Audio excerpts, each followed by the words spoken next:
But my beats, they are hard.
Hello and welcome to the BCSN SportsWrap.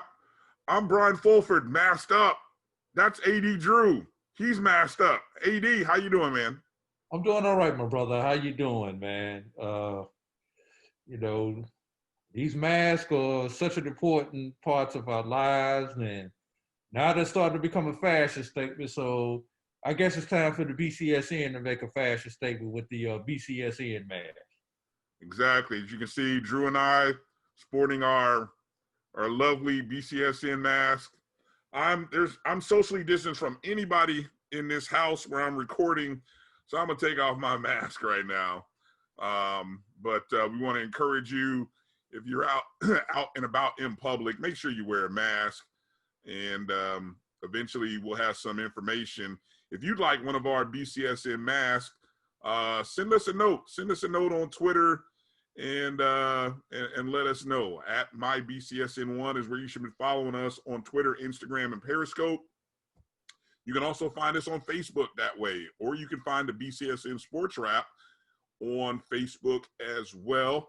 And if you're watching us on YouTube via the Jericho Broadcast Network's MyJBN Online YouTube page, make sure to give us a thumbs up, subscribe to the channel, and that way you'll always be updated.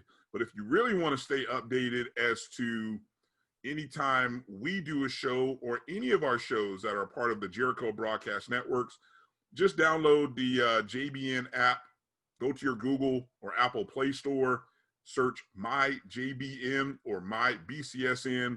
That's where you can find our app. And anytime we do a show, or Dr. Kenyatta Cavill's Inside the HBCU Sports Lab, when that show goes off with Charles Bishop and Mike Washington, you'll get a notification via the app.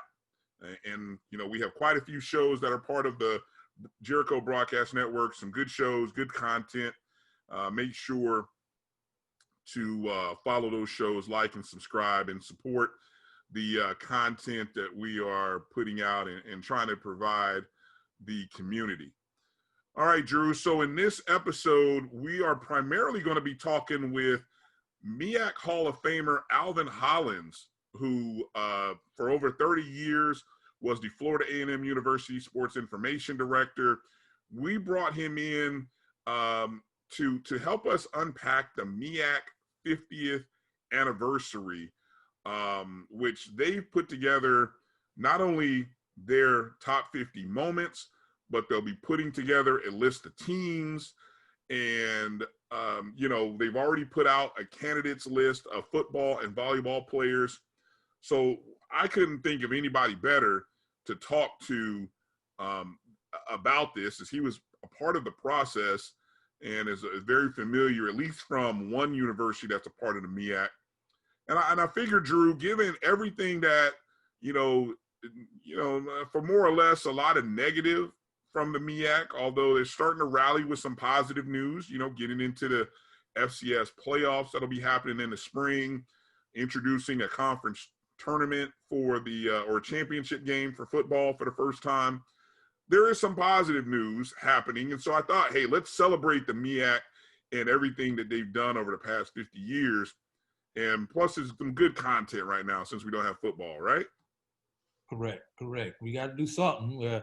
And speaking of not having football anymore, I'm gonna hold it right there. I'm gonna let you take the lead on that one. Well, since you started the transition, go ahead and finish it off, buddy. You started it. There's a big elephant in the room right now. The only HBCU that was playing football is temporarily no longer playing football. And Yeah, that so would be the Florida Memorial Lions. Full disclosure, the Black College Network is does have a contract with Florida Memorial to provide coverage for their home football game and selected other athletic events. We just want to put that out there for everybody. all right, so let's unpack some of what you just dropped right there. Florida Memorial University, of course, the only HBCU that elected to play football this year.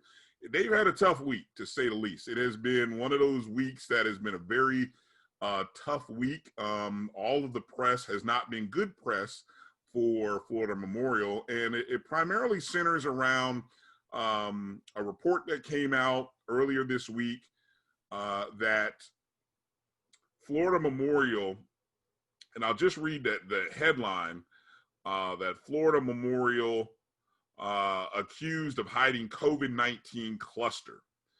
So that was the report that came out. Stephen J. Gaither of HBCU Game Day reporting this earlier in the week.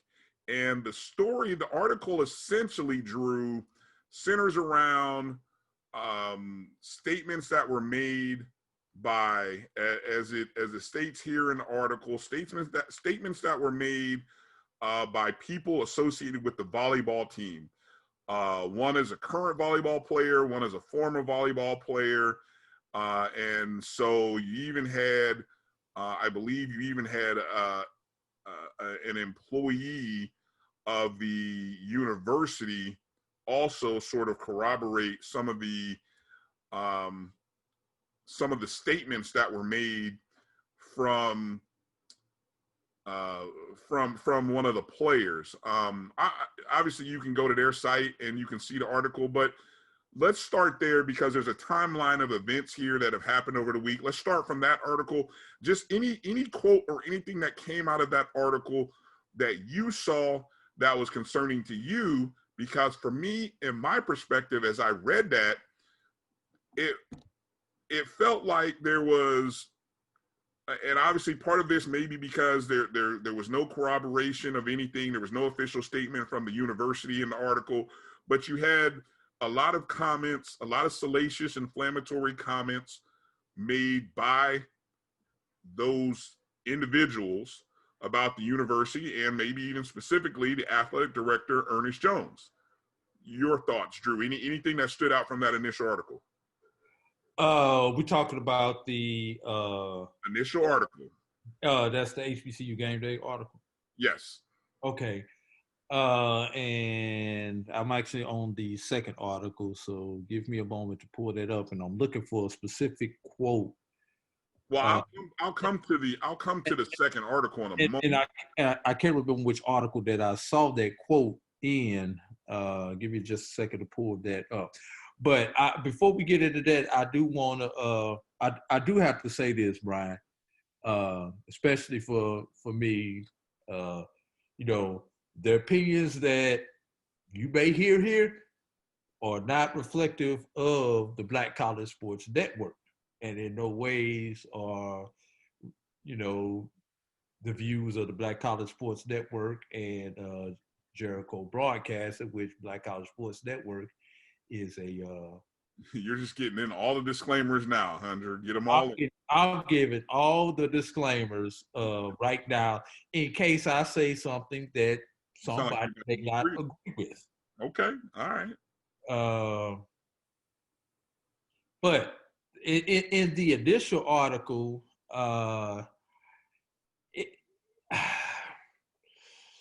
trying to keep my. Don't say it. Just say it. Come on, I know what you want to say. It was almost a I got your article. Okay, say it. You know, we in Black media You know, it's hard enough for us being in black media to start with. It's hard enough for our HBCUs. One thing we here at the Black College Sports Network, yourself and myself, we try to pride ourselves on is fair and balanced reporting. Not necessarily being first, being accurate, being fair. And you're saying this didn't feel very fair or balanced. Is that your? Am I paraphrasing? Pretty much didn't feel fair. Did not feel did not feel balanced, and from a media point, it did not, in my opinion, protect the sources. Well, okay, that's a good point. Because even though I do not know the players at Florida Memorial, it just reading this, it's not going to be hard to figure out who some of the sources were. It's not. There are not that many people on the team. You know, when you say coaches and there are only 2 to 3 coaches on a specific team, I mean, if it's 2 coaches flip a coin, you got it right. Yeah, or you mentioned that there's a team there. You know, obviously you're mentioning a team. There's only. I mean, we did the broadcast initially. There's only 8 girls on the team. And well, let's start off with that. There was a lot of she. A lot of she said. Yeah, which leads you to a women's athletic team. Right.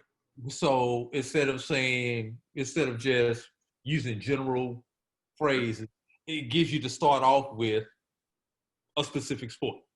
Well, you've only got the only women's sports that are playing. You got soccer, volleyball, and if you're counting cheer, well, you got cheer. But initially, in terms of active sports, you got soccer, and then you got volleyball. Right. So that's some good points that you brought up. And for me, as I read the article, you know, my thoughts go to, you know, and now again, if you're unable to get any confirmation from the university, okay, and so the story comes out, and you know, I firmly believe that, you know, they tried to get a statement of some sort from somebody, you know, but the initial, like you said, if this was a gotcha article or if this was initial, hey, put this out there. I think the one thing that I found interesting is at this young age with student athletes and young people, when young people aren't happy about something, and if they don't feel like an adult is listening, they're going to go to social media or they're going to go to a media outlet. So I always wonder and say, in a situation like this, who encouraged these young people to go reach out to this media outlet? Because I mean, it's not like, I mean, we've been entrenched in working and covering FMU athletics. And some people did reach out to us also subsequent to this article. Right. But initially in terms of, you know, this isn't, you know, I'm just going to keep it real. Up until a couple of weeks ago, there wasn't a lot of coverage coming from them about Florida Memorial playing football or playing fall sports. So this is somebody in that camp at FMU, student athlete, or maybe a family member or somebody saying, hey, if people at the university aren't listening to you, you know where you should go? Go complain to this site. Go complain to them. Let them know. You know, that's how stories come about. Which brings up another point, but and I'm not saying this was done in this case or if not, but did the people complaining in the story, the initial sources or the subsequent sources, have they gone through the proper informal channels of command and informal process to voice their complaints? Because so oftentimes, especially in our microwave society, we skip all the middleman and go straight to social. When there are policies and procedures in place that should be adhered to and followed first. Those are set by HR departments and other things for a reason. Number one, to protect anonymity, to for all other things, and to ensure a fair process on both sides of the equation. What are those? I'm not saying that these people did not do that. I'm just curious to find out if they did. I have my doubts as to whether the process or the concept of chain of command for most young people is they probably they don't understand that, or they don't really follow or adhere to that. That is, I feel like a chain of command thing is something our generation, 40 and up, follow and believe in most of the time. I would say if you're younger than maybe 40 or younger than 35, then you may not be very hip or really buy into the whole chain of command thing. Yeah. And what I mean by chain of command is everybody has a boss, or everybody has somebody they should report a complaint to. Correct. And if that person, whoever you're complaining to, should take it up a level until it can get resolved. But if you don't feel like your issue is being resolved, how can I complain the loudest for somebody to hear it? Right. And where am I going to do that at? I'm going to do that at social media, where I have my account and I can go to whomever. And I get 1,000 likes. Right. Yeah. So that thought came into my mind as well. I'm not, who knows if that happened or not, but that's a thought that came in my mind as I was processing this. Let me put on my administrator's hat for a minute. As you know, I've been in management. Well, hold on. Before you do that, let me go through a couple of the initial comments here, because that's where all of this starts. So before you put on your administrator's hat, because it'll be a great lead in to talking about administrator. There are several quotes here from the source that is basically referencing an event that happened on September 30th at the university, which in fact was an AD honor roll event.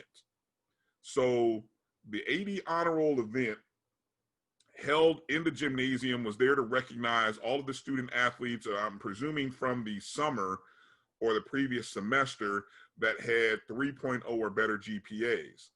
Okay, and so some of the quotes that come out of this now, if you have several students that you believe have contracted COVID-19, and obviously some recent athletic events, football games, soccer games, have been suspended over the last couple of weeks at the school because of COVID-related issues, okay? And so you have quotes coming out about this event from an employee that says they don't feel the school, I'm reading here, quote unquote, "We feel that this school is not taking the right precautions and following protocol in order to help us contain the situation." Okay, the situation, I guess you're talking, the situation they're referring to is what, a COVID outbreak, or a couple of people who have tested positive. There's even statements here that says the athletic director, Ernest Jones, threatened to take scholarships from volleyball players because this is another statement here made by a current player, said that the volleyball team expressed displeasure with returning to the court as early as the summer, and that they said that they felt threatened.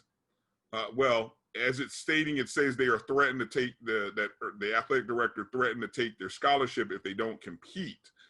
And the quote here is, quote, "He basically made us play because our scholarship was at risk. Without the scholarship, we cannot study, we cannot play. The whole team is international. Basically, just one player is from here, so we really need a scholarship." And that, that's a quote that touches everybody. Why? Because you're dealing with women. One, you're dealing with, I can't, I'm here to study from abroad. I can't stay here if I don't have the scholarship. All of that, got visa issues if you're not in school and stuff like that. Right. But Bryan, not to cut you off, as you were reading that, and you saw me start laughing and chuckling.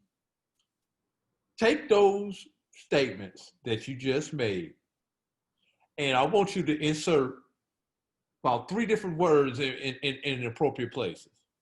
Insert the name Donald J. Trump, insert the word White House, insert the word Secret Service, and things like that. This is almost a microcosm of what's happening in Washington, D.C. When you look at the same thing, the same allegations that are being made here at this university, it's the same stuff that's happening at 1600 Pennsylvania Avenue, Bryan.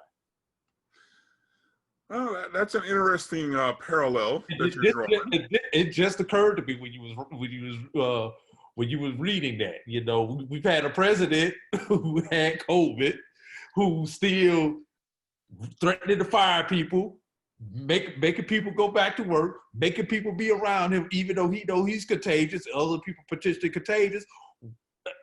As far as some people are concerned, not me, but as far as some people are concerned, what the hell's the damn difference? Right. Two of the more salacious quotes that come out of this, I'll read it and then we can move forward. This comes from an employee who chose to speak.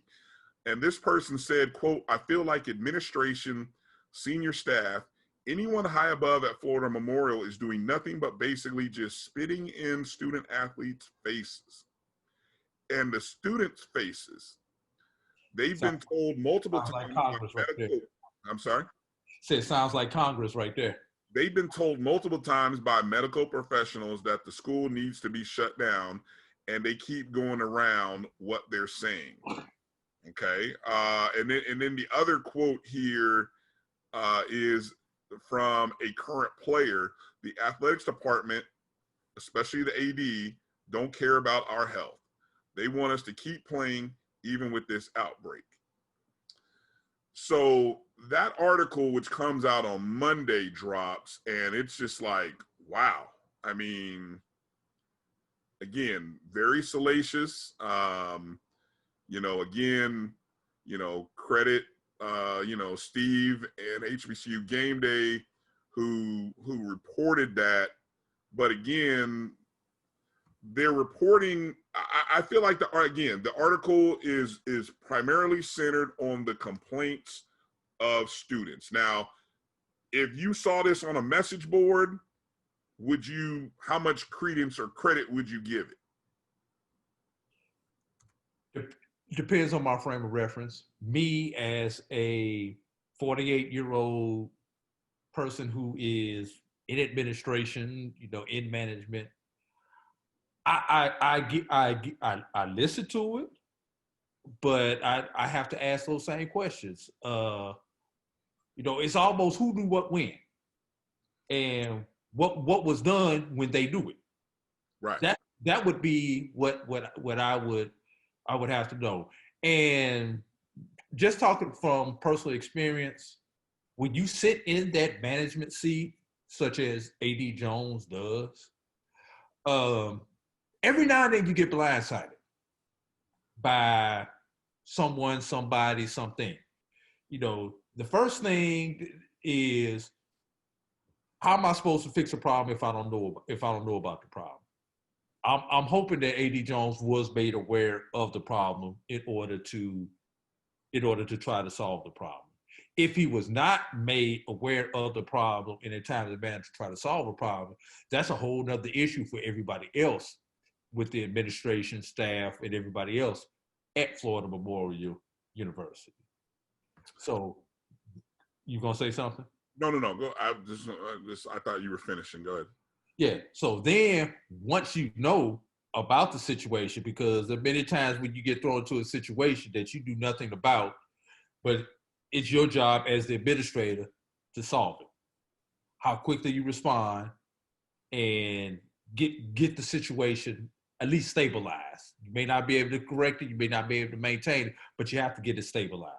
How quickly can you get it stabilized and get everything handled? Look, Florida Memorial, and we've said this for the last 2-3 weeks, ever since September 21, when Deion Sanders was hired at Jackson State. They don't have to get it right. They just cannot get it wrong. Florida Memorial, the only HBCU playing football the eyes of HBCU sports fans that are watching football are on them. They could not get this wrong. As of right now, it looks like they've gotten it wrong. They didn't have to get it right. They got it wrong. And since we're talking about university, it's just like class. You know, you can see your way out of a class, you can get on honor roll, or you can fail. Right now, Florida Memorial is failing right now. Well, All they can do is get a seat. I'll challenge you to the thought that they're getting wrong. That they're getting it wrong. They may not be winning the PR battle, but again, there are protocols and steps and procedures in place. And so, you know, there was an article that came out a couple days later. I thought a very thorough article by the Miami Herald, which, you know, now, you know, I'm just going to give you headlines here, and you say whatever you want, okay? I read the headline that said, Florida Memorial accused of hiding COVID-19 cluster, okay? The article from the Miami Herald, Florida Memorial is having COVID-19 issues. Some athletes are irate with its handling. I mean, say what you want right there. Your headline sells clicks and sells tickets. All right, that's all I'm gonna say. One headline, a little more salacious than the other. But in the Miami headline, yeah, the Miami Herald just tried to. Now, in this article, it's a more expansive article with a few more sourcing and really gives a little more history about about how the situation came to be. It even pointed out how did this particular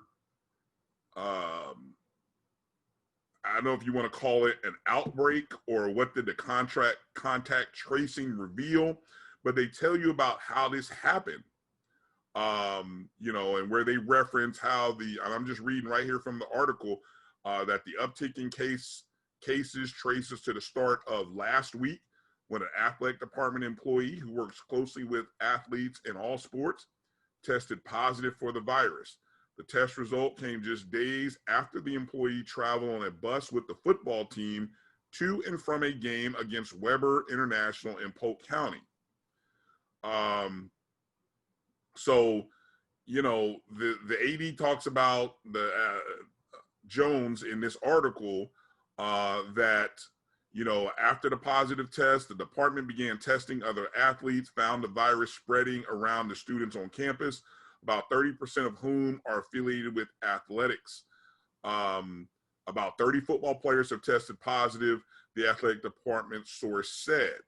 Okay, now that's pretty significant when you have a large roster. And I personally spoke to the head coach, Ice Harris, and he said they had a roster in about 60 to 70 range. So that's 20 plus. Yeah, so 30 football players testing positive, most likely asymptomatic, but testing positive, that's a pretty significant number. Okay, again, this article is coming out 2 days after the first initial article that came out. There's even mention here from the student government perspective of, you know, the student government was fielding complaints from the students who felt like they weren't, that the university was not taking this serious enough. And look, let's be honest, the debate on whether they should or should not play, that's been going on for a while now. And so if you're choosing to play, you're also understanding that there are, at some point, is going to be some positive tests. You know, short of you having a true NBA bubble, you know, every other sport who has tried to have a bubble somebody has tested positive. We're seeing it. We saw it happen in Major League Baseball. It's happening in the NFL, other sports. So it's happening. You can't get away from it. And there has to be some sort of inherent risk that you understand is going to happen, right? Right. Okay. So that brings, you know, at the same time that article came out by the Miami Herald, we actually had a firsthand interview with Ernest Jones. You know, our Roy Evans, who's our CEO, as you know, of the Jericho Broadcast Networks, had a conversation with Ernest Jones, and they went through some of the talking points from this main article by HBCU Game Day. And one of the points, AD, had to do with the policy and procedure to students and coaches to let them know about positive tests. And it was interesting that AD Jones mentions that whenever there's a test that happens, you know, there is a separation a little bit between the athletic department and the university. You know, the athletic department has to inform the conference as well as the NAIA. NAIA, thank you. Acronyms all over the place today.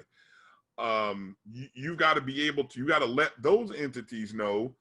And then I thought he did a good job of talking about what happens when there's a positive test, that the trainer reports it, notifies the AD.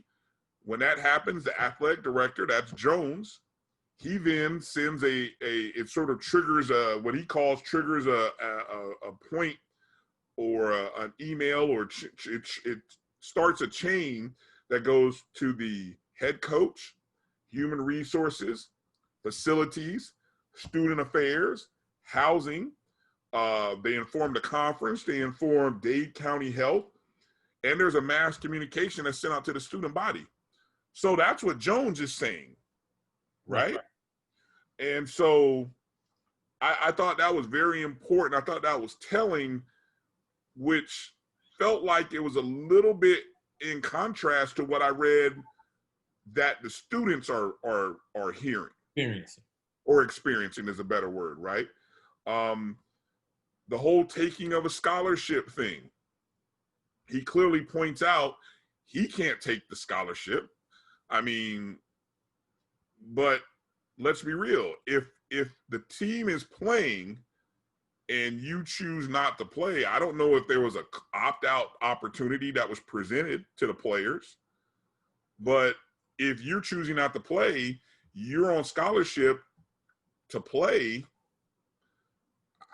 I mean, what are you supposed to do? And that decision was left up to each individual university, i.e., the coach of that particular team. Exactly. There were some other. There was a good response here, I thought, by Jones on the matters, and the one thing I will say, the university can't really communicate to the public about who is positive and who is not positive. Correct. HIPAA laws.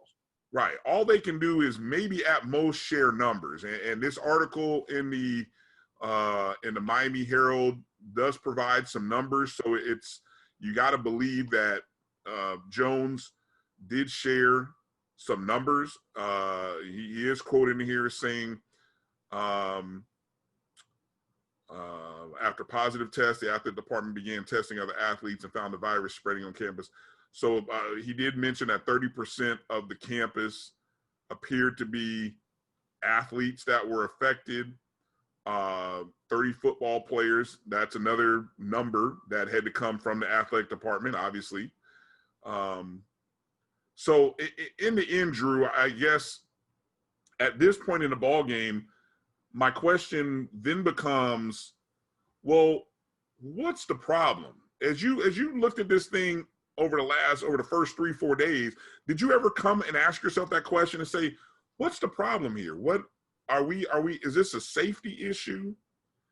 Or is this a different kind, is this an issue of another matter? I'm gonna tell you what stuck out like a sore thumb to me as I read through the multiple reports, the tweets, the Facebook posts, the official statements from the university, et cetera, et cetera. And this was in the Miami Herald article. Students say the university is lax about contact tracing and isn't requiring students who have been exposed to the virus to isolate. The athletic department tests athletes every 3 weeks, athletic director Ernest T. Jones said. that is much less frequent than other larger college programs. The Miami Hurricanes and Atlantic Coast Conference in comparison test athletes 3 times per week. Now, that paragraph right there sticks out to me. Why? The athletic department tests athletes every 3 weeks. So the incubation period for COVID is 2 weeks. That, in theory, and you know I'm a numbers person, that means you can actually contract COVID, spread it, and not have it again by the time you test again in 3 weeks. If the incubation period is 14 days and you're getting tested every 21 days. How many people can I actually spread that to, thinking I just got allergies or the sniffles or ate something bad because I got a little bit of diarrhea or some of the other COVID symptoms? How many people can I actually, because I'm asymptomatic, how many people can I spread it to in those 3 weeks, considering that the average incubation period is over with, is done and over with within 2 weeks? Mm-hmm. That stuck out to me like a sore thumb. And if that is the case, that may be the reason why this has become a super spreader on the campus. That's a good point. I thought you were gonna, when I heard that quote, I instantly thought about the finances that goes into testing 3 times a week. That was the second thing that came out to be. So just as you talk, I've actually pulled up some of the NAIA requirements for COVID. Okay, go ahead. Let's see.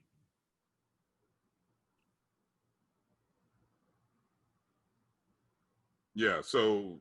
Okay, while you talk, I'm trying to pull up the specific.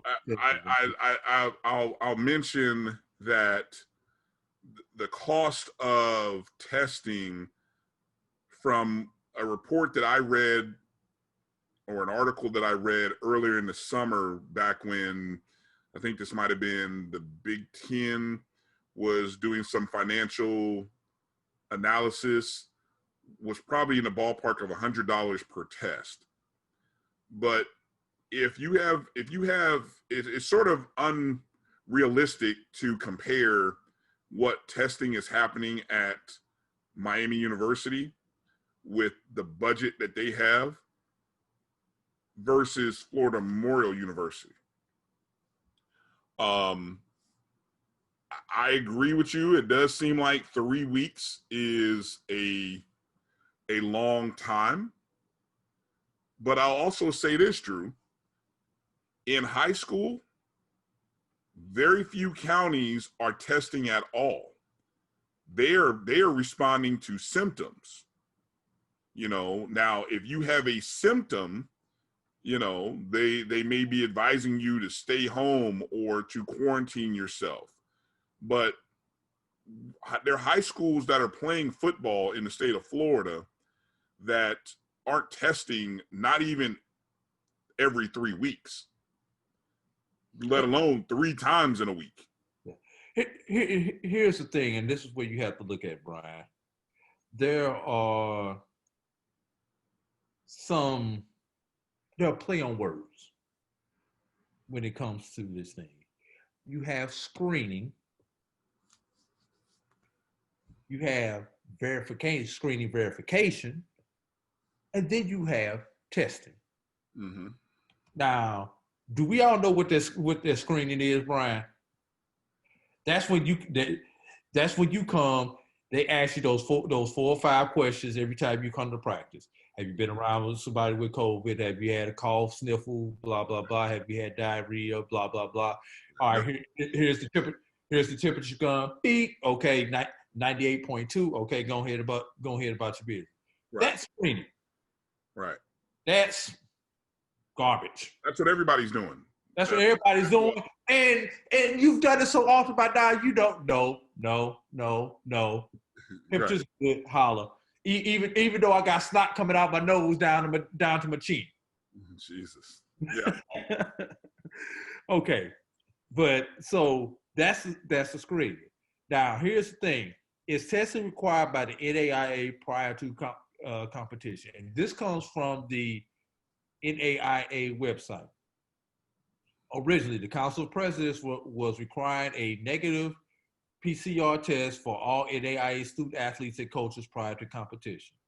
When the COP determined fall championships will be delayed until the spring, allowing for more flexibility in the schedule, the COP, Council of Presidents, also determined that the original testing mandate should no longer apply. The COP opted to provide more flexibility considering the types of viral testing, their availability and costs, and the turnaround times involved, and the local or regional public stances regarding testing vary greatly across the country.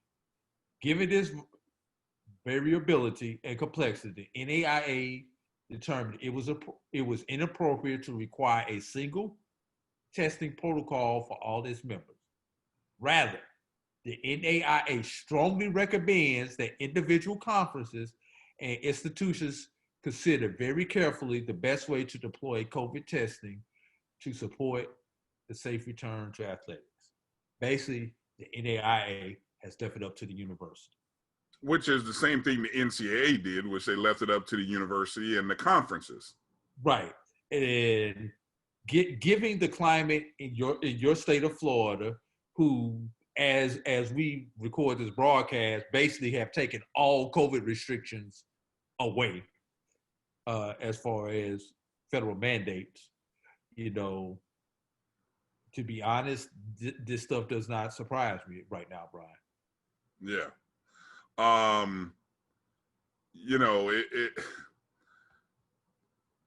don't want to belabor, or I don't want to dwell too much on this, because I wanted to get to the other half of what's happened this week for Florida Memorial. But I'll wrap this portion up by saying,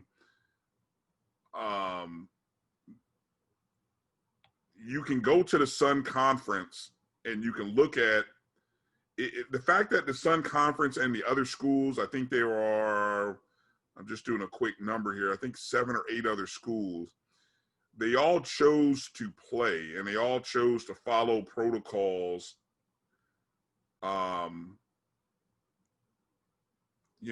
for the tournament or for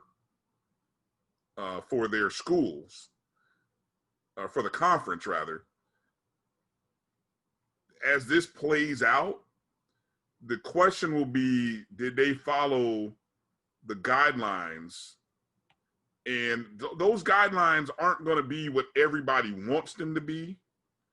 And again, the whole debate on whether you should or should not have played is now coming out. But again, I'll go back to saying what I said earlier. If this takes a community effort, that in order to be able to pull this off, you've got to have the players be as responsible as anybody, because they're the ones that potentially could be the spreaders of this. Now, from what I learned that, in that article by Miami Herald, they talk about an assistant coach or an administrator that may have been the patient zero, I guess, for lack of a better word. I've also been told that a particular athletic team had an off-campus party. And that party, as what we've seen happen at other universities across the country, when we've seen COVID outbreaks, so to speak, what's happened from those parties? Multiple people and multiple students and student athletes have contracted COVID-19. So if that is accurate, then that means the students themselves have sort of broken the promise that was initially set up with the university and athletic department that, hey, we're going to be as responsible about, what we do as anybody. But again, this is the inherent risk that is out there. And so if you're choosing to play athletics, we knew that there was going to be risk, and there might have been some positives that come out of it. Now, how you maintain the positives and how you respond is one thing. And so, Drew, that'll lead me to the second half of this, which is rumors started coming out that the head football coach and that the head volleyball coach were fired from the university on Thursday afternoon. That came from a report by the Miami Times, which I believe the Miami Times is a black newspaper, African-American newspaper in South Florida. And it was when that story first came out, there was a tweet by Uncle Luke Campbell. Yes, that one. That refuted that article by saying the football coach, Coach Tim Ice Harris, had not been fired but had been suspended. And that was later confirmed by an article, a press release by Florida Memorial University also, that he had not been fired.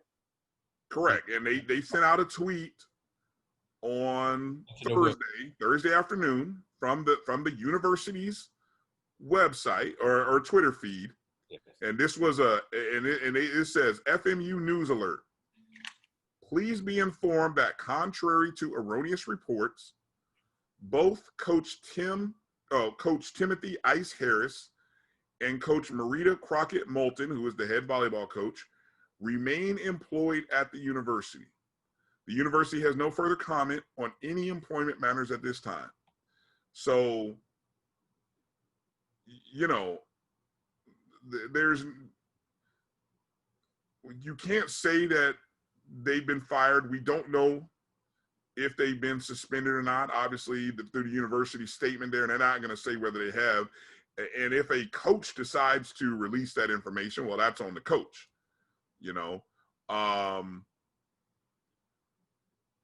There is HBCU Game Day did again reach out to Florida Memorial for a comment. I'm assuming hopefully that they saw our interview with Coach Jones and wanted to clarify some things. Which they did see the interview. We did get a couple of tweet backs on one of our interviews. Okay. There is supposedly a report that the cheer coach, they did report that the cheer coach reportedly had been fired after their initial article. And so I'm speculating here, but I guess if they're saying that the cheer coach was fired after their initial report, then maybe there's, who knows? Somebody must have thought that maybe, I don't know. Let me not assume. I don't want to assume, but anyway, you can do the math. But anyway, I will again say that if anyone is wanting numbers, the university does not have to release the numbers of how many. Because it's a private institution. Okay, hey, we'll see that too even plays into this. So there's a lot of factors that go into this. I'm going to wrap up by saying this feels like a lot of she said, he said, she said. If the concern, and it brings me back to what is the real concern? Is the concern, should you or should you not have played? Well, that ship has sailed. Is the concern, are student athletes being taken care of based on COVID test, positive test?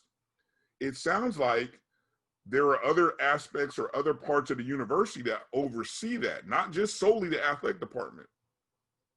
Or the third thing, Drew, is it starts to feel personal at a certain point in this story, where from the beginning of the week, it started as one thing, and now towards the end of the week, it feels like it's moving into something else.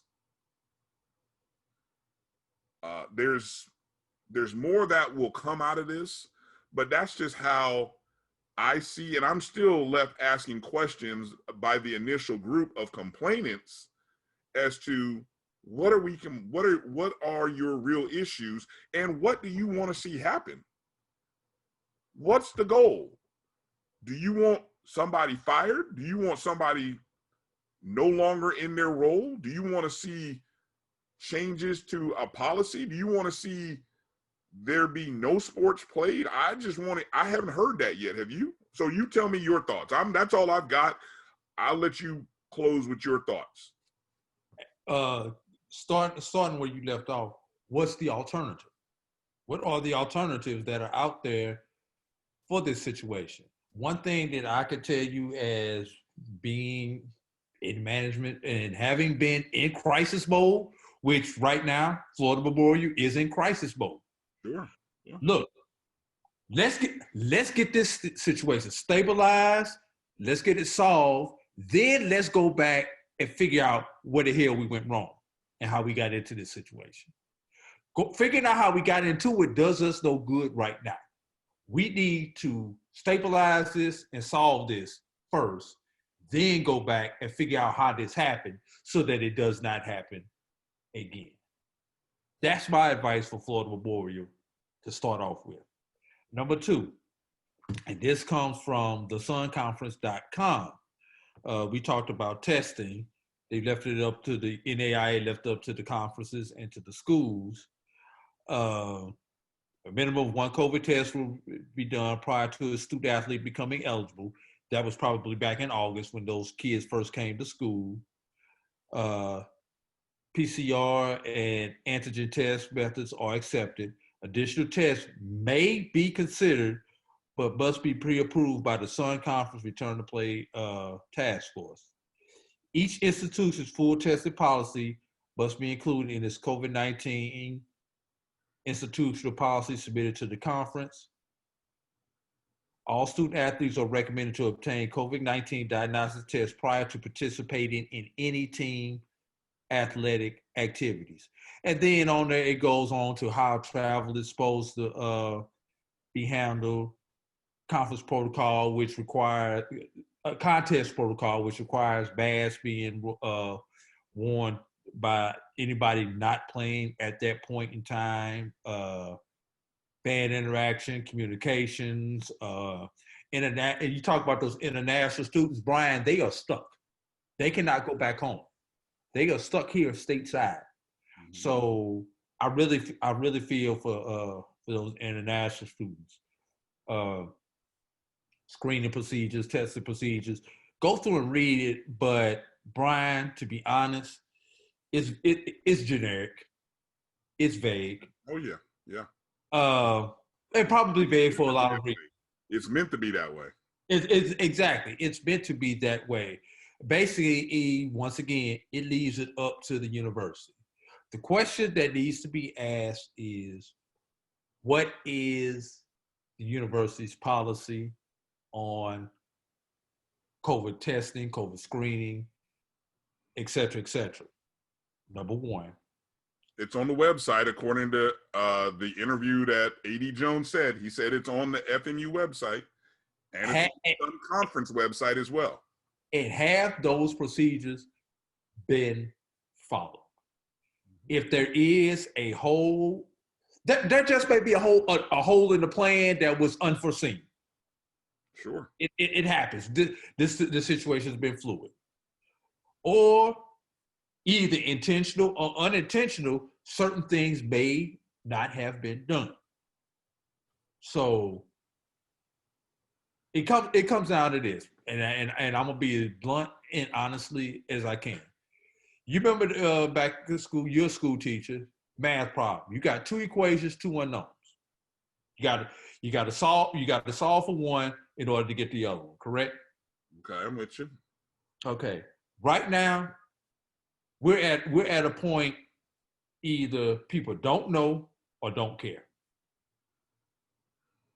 We can eliminate the don't know by training, retraining people to handle these procedures properly. If you're continuing to make these same mistakes, then obviously we're in the don't care category. If we are in the don't care category, changes may need to be considered. Yeah. I'm hoping we're in the don't know, and these are correctable issues, unforeseen issues that popped up with the original plan, that those holes just were not covered. I'm really hoping that's what this is in this Florida Memorial situation. No one wants to lose their job because of this pandemic. These are tough times, but hopefully there's no negligence in this. There's no malice in this situation. Hopefully this is, once again, this is just, this is just a faux pas, a hole in the system. I mean, that's the best thing I say. But for Florida Memorial's sake, get it solved, then go back and let's figure it out. Make the appropriate changes, be that in policy, procedure, or personnel. Yeah. At a later point in time. You need everybody here to solve this right now. Yeah, it sounds like there's a lot of communication that needs to happen from the top down to the bottom, because if your students who initially started the complaining don't feel that they're being heard, you got an issue on your hand. Yeah. And you have to be willing to communicate. I know sometimes we as adults look at young people and do as I whatever. Go, all right, whatever. Do as I say, but nowadays it's not that way. You can't do that anymore.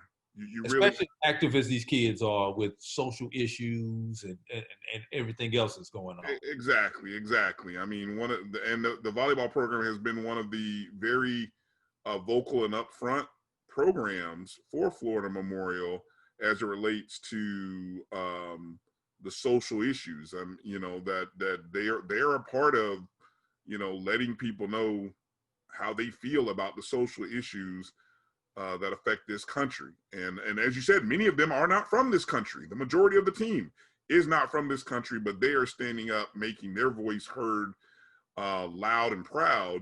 And so that's a great thing. And so for not only just that team, but every team on that campus, if student athletes are having issues and they want to voice their opinions, somebody has to listen. Now, you don't have to agree, and I'm not saying you have to change your policy if you feel like your policy is right, but the communication for those students, they have to understand that when A happens, here's what happens to B, or here's where we get to B. When after B, then you have C. If you communicate it to your coach, then your coach is supposed to do the next thing, and that person is supposed to go from.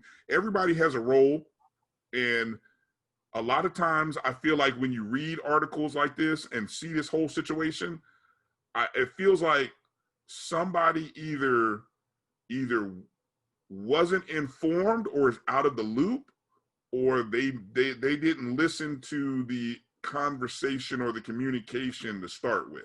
One of the two happened here. And so that's why I say more communication needs to happen.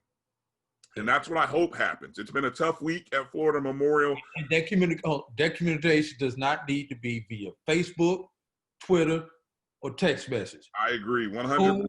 100%. Phone calls need to happen right now. Right. I would discourage any student from jumping on anything Instagram, visual that can come back. You talk about losing scholarships, okay, well, I would not be conducting interviews and things of that nature. Follow the proper protocols within the university. And then if you feel that things aren't being done, again, what's the goal? Because you do things to say, why am I doing this? You protest. Why are you protesting? But if you don't get the answer, the answer you want, you may not get. And then you may have to make a conscious decision for yourself. Everybody thinks that you can complain, and because you can complain, that your problem is going to be solved. It doesn't always work that way. You ask a question, or you prepared for the answer. With the answer, that's true. That's true. So there's a lot to unpack there. We'll follow the story more. As you pointed out at the beginning, Drew, we, at the Black College Sports Network, we'll we won't be heavily involved in the investigating portion of this story because, obviously we are a media source that has worked with the university and been paid for our service to broadcast events. So there might be a conflict of interest there, but it doesn't stop us from talking about it. And from reporting the facts that have reporting the facts, reporting both sides. We can talk about the articles that Steve Gaither and HBCU Game Day put out. We can talk about what happened, the Florida Miami Herald and the Miami New Times. Anybody that's putting out information, we'll talk about it because that's what we do on this show. And please feel free to reach out to us with pertinent information, not rumors and innuendos, but any thoughts? You can send us a note on Twitter or Facebook. You can find us at MyBCSN1. Personally, you can reach out to Drew at BCSN Drew. You can reach out to me at DRB365. We're just offering opinions, hoping that everybody can find solutions. And we again want to stress that we hope that the safety. Hear you. We hear you. Yeah, we hear you. We hear you, and we hope for the safety. We hope for the safety and security of all the student athletes. And I don't believe that there is anybody in that administration. I talked to the athletic director, talked to the president. There is nobody who is not concerned about the safety of their student athletes. Okay, now again, one question for you, Bryan. Yeah. Do you think this Florida Memorial incident is going to affect the other 86 teams that will be potentially playing basketball this fall? This winter. I don't know. That's a tough question. See what has happened. Let's be real. Florida Memorial, limited resources at HBCU, limited resources. Are you talking about other HBCUs or are you talking other HBCUs? Because there are many other HBCUs who are in a similar situation, private school, limited resources, et cetera, et cetera, et cetera. And are going to, even though you're not talking as many athletes in basketball as you have in football, but you do have men's and women's basketball teams, which you probably have a traveling party of 20 per team. I got what you're saying. Yeah. Okay. So look, I think here's the big thing. There should not be one school that is even thinking about playing a winter sport or in the spring, whether it be spring sports or fall sports, that should not have contingency what-if plans in place. All of these schools should have communication protocols in place. Everybody should really be making sure coaches know their role. What is the coach's responsibility towards their players? Players, how are you communicating to your players? Players should know who they can go to when questions come up. All of that should, if you've gone over it in August, hey, you know what? Sometime here at the end of the month or sometime here in October, let's go over it again. Let's make sure everybody understands, You don't have to say it's because of Florida Memorial, but you could just say, let's make sure everybody's on the same page and understands that if you guys are to play sports, this has to happen. And you have to also do X, Y, and Z. You cannot be hosting parties with off-campus people and things of that nature. Any of that kind of, any of those kind of activities, irresponsible activities, no matter what your governor in your state may say, speaking of Florida, you know, he may say that you can have 65,000 seat stadiums packed, but that's not a smart idea. That's not a good idea. So did I answer your question? That's all I would say if I answered your question without rambling too much. Yes, yeah, you did. All right. I just hope every HBCU learns from the incident here. I won't say mistakes, but learns from the incident. That's the best way to call it. All right, so this has been a long segment, and we appreciate you hanging in and listening to us. But we've got not only that segment, but we've also got some real good segments upcoming where AD and I talk with Alvin Hollins, the MEAC Hall of Famer who was the sports information director at Florida A&M.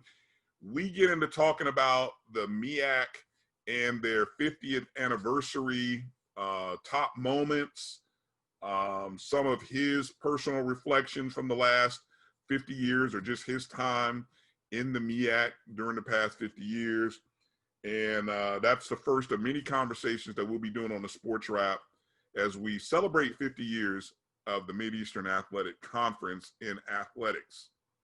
So coming up after this break, you'll hear our conversation with Alvin Hollins. Thank you for watching and listening to the BCSN SportsWrap. I'm Bryan, that's AD. We'll be back right after these words. My God. It's another sad day in America. Painful to be introduced to George Floyd during his last breath with the cop's knee on his neck. He deserves so much more. How many black lives have to be taken before something is done? We are not a threat. I am shaking as I type. This has got to stop. We are sick of We need it. conviction. I just want us all to live. Death will not stop until the powers that be are finally held accountable. Don't look away from the truth until every one of us are free from white supremacy. The world stands with you.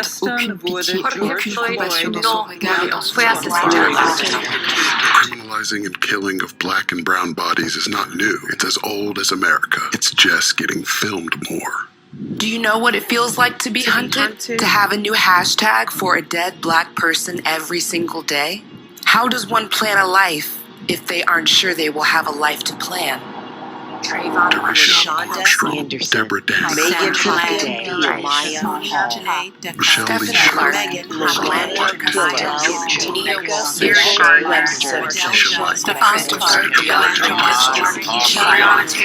George Floyd.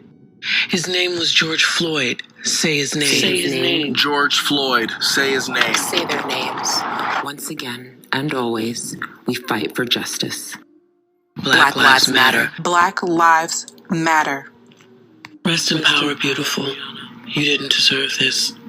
It's never too early to plant the seed, to share the tradition, and instill a sense of pride in your HBCU with your little ones.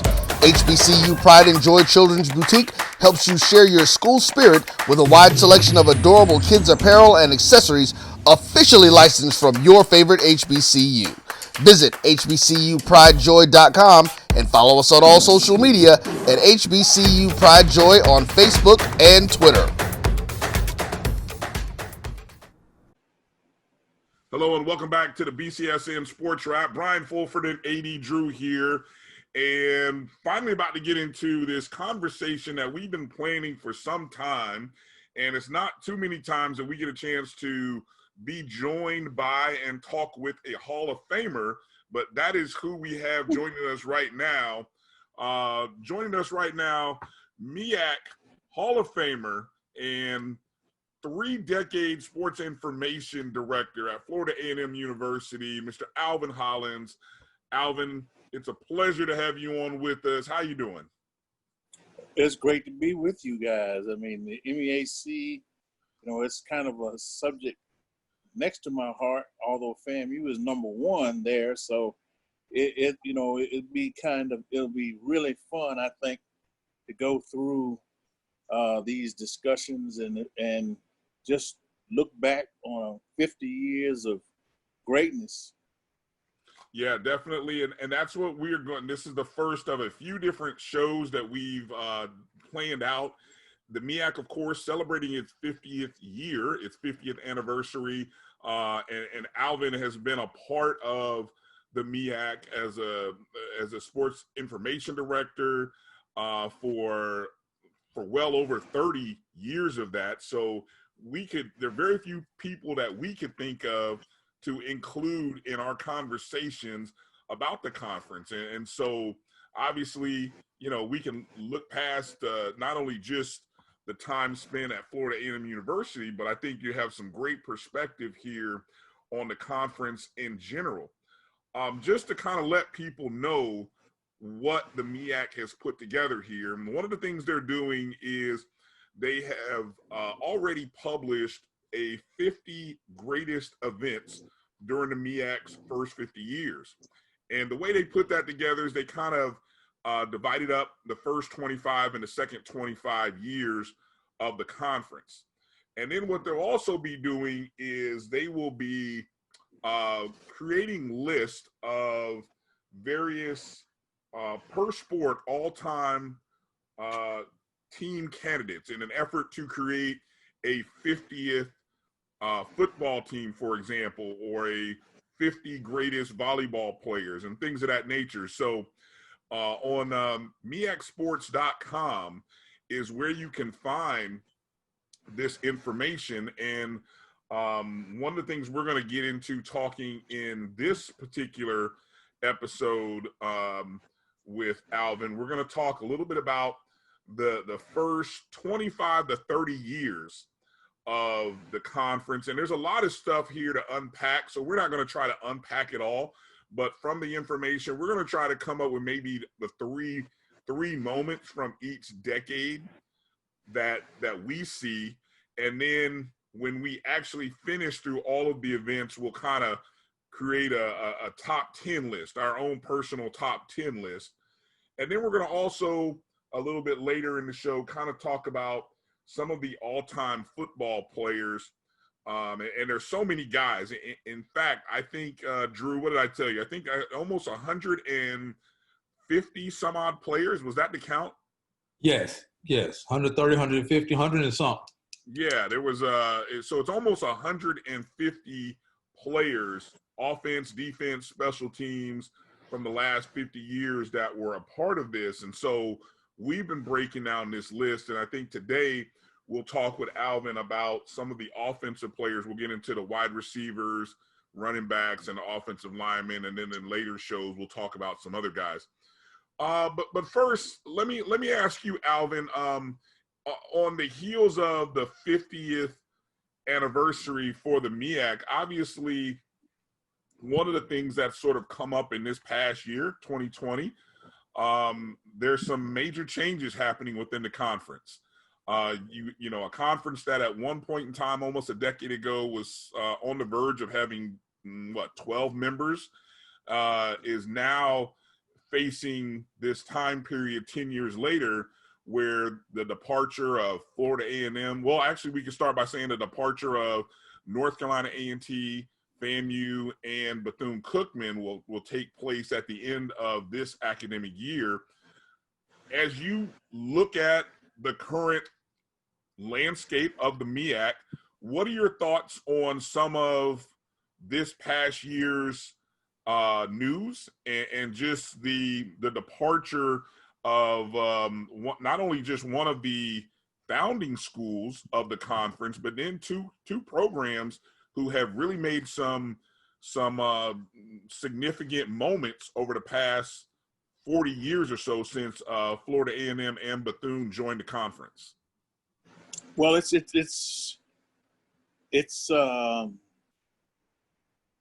mean, when you look at the fact that these three schools will be exiting stage left next June, you're looking at 3 programs, as you said, that have really made their mark in the MEAC. Of course, A&T was one of the original. They were one of the original gangsters, so to speak. They were one of the original founding fathers of this conference. They and a number of other schools left the CIAA. South Carolina State left the SIAC to join the MEAC because they all had aspirations to go from Division II to Division I.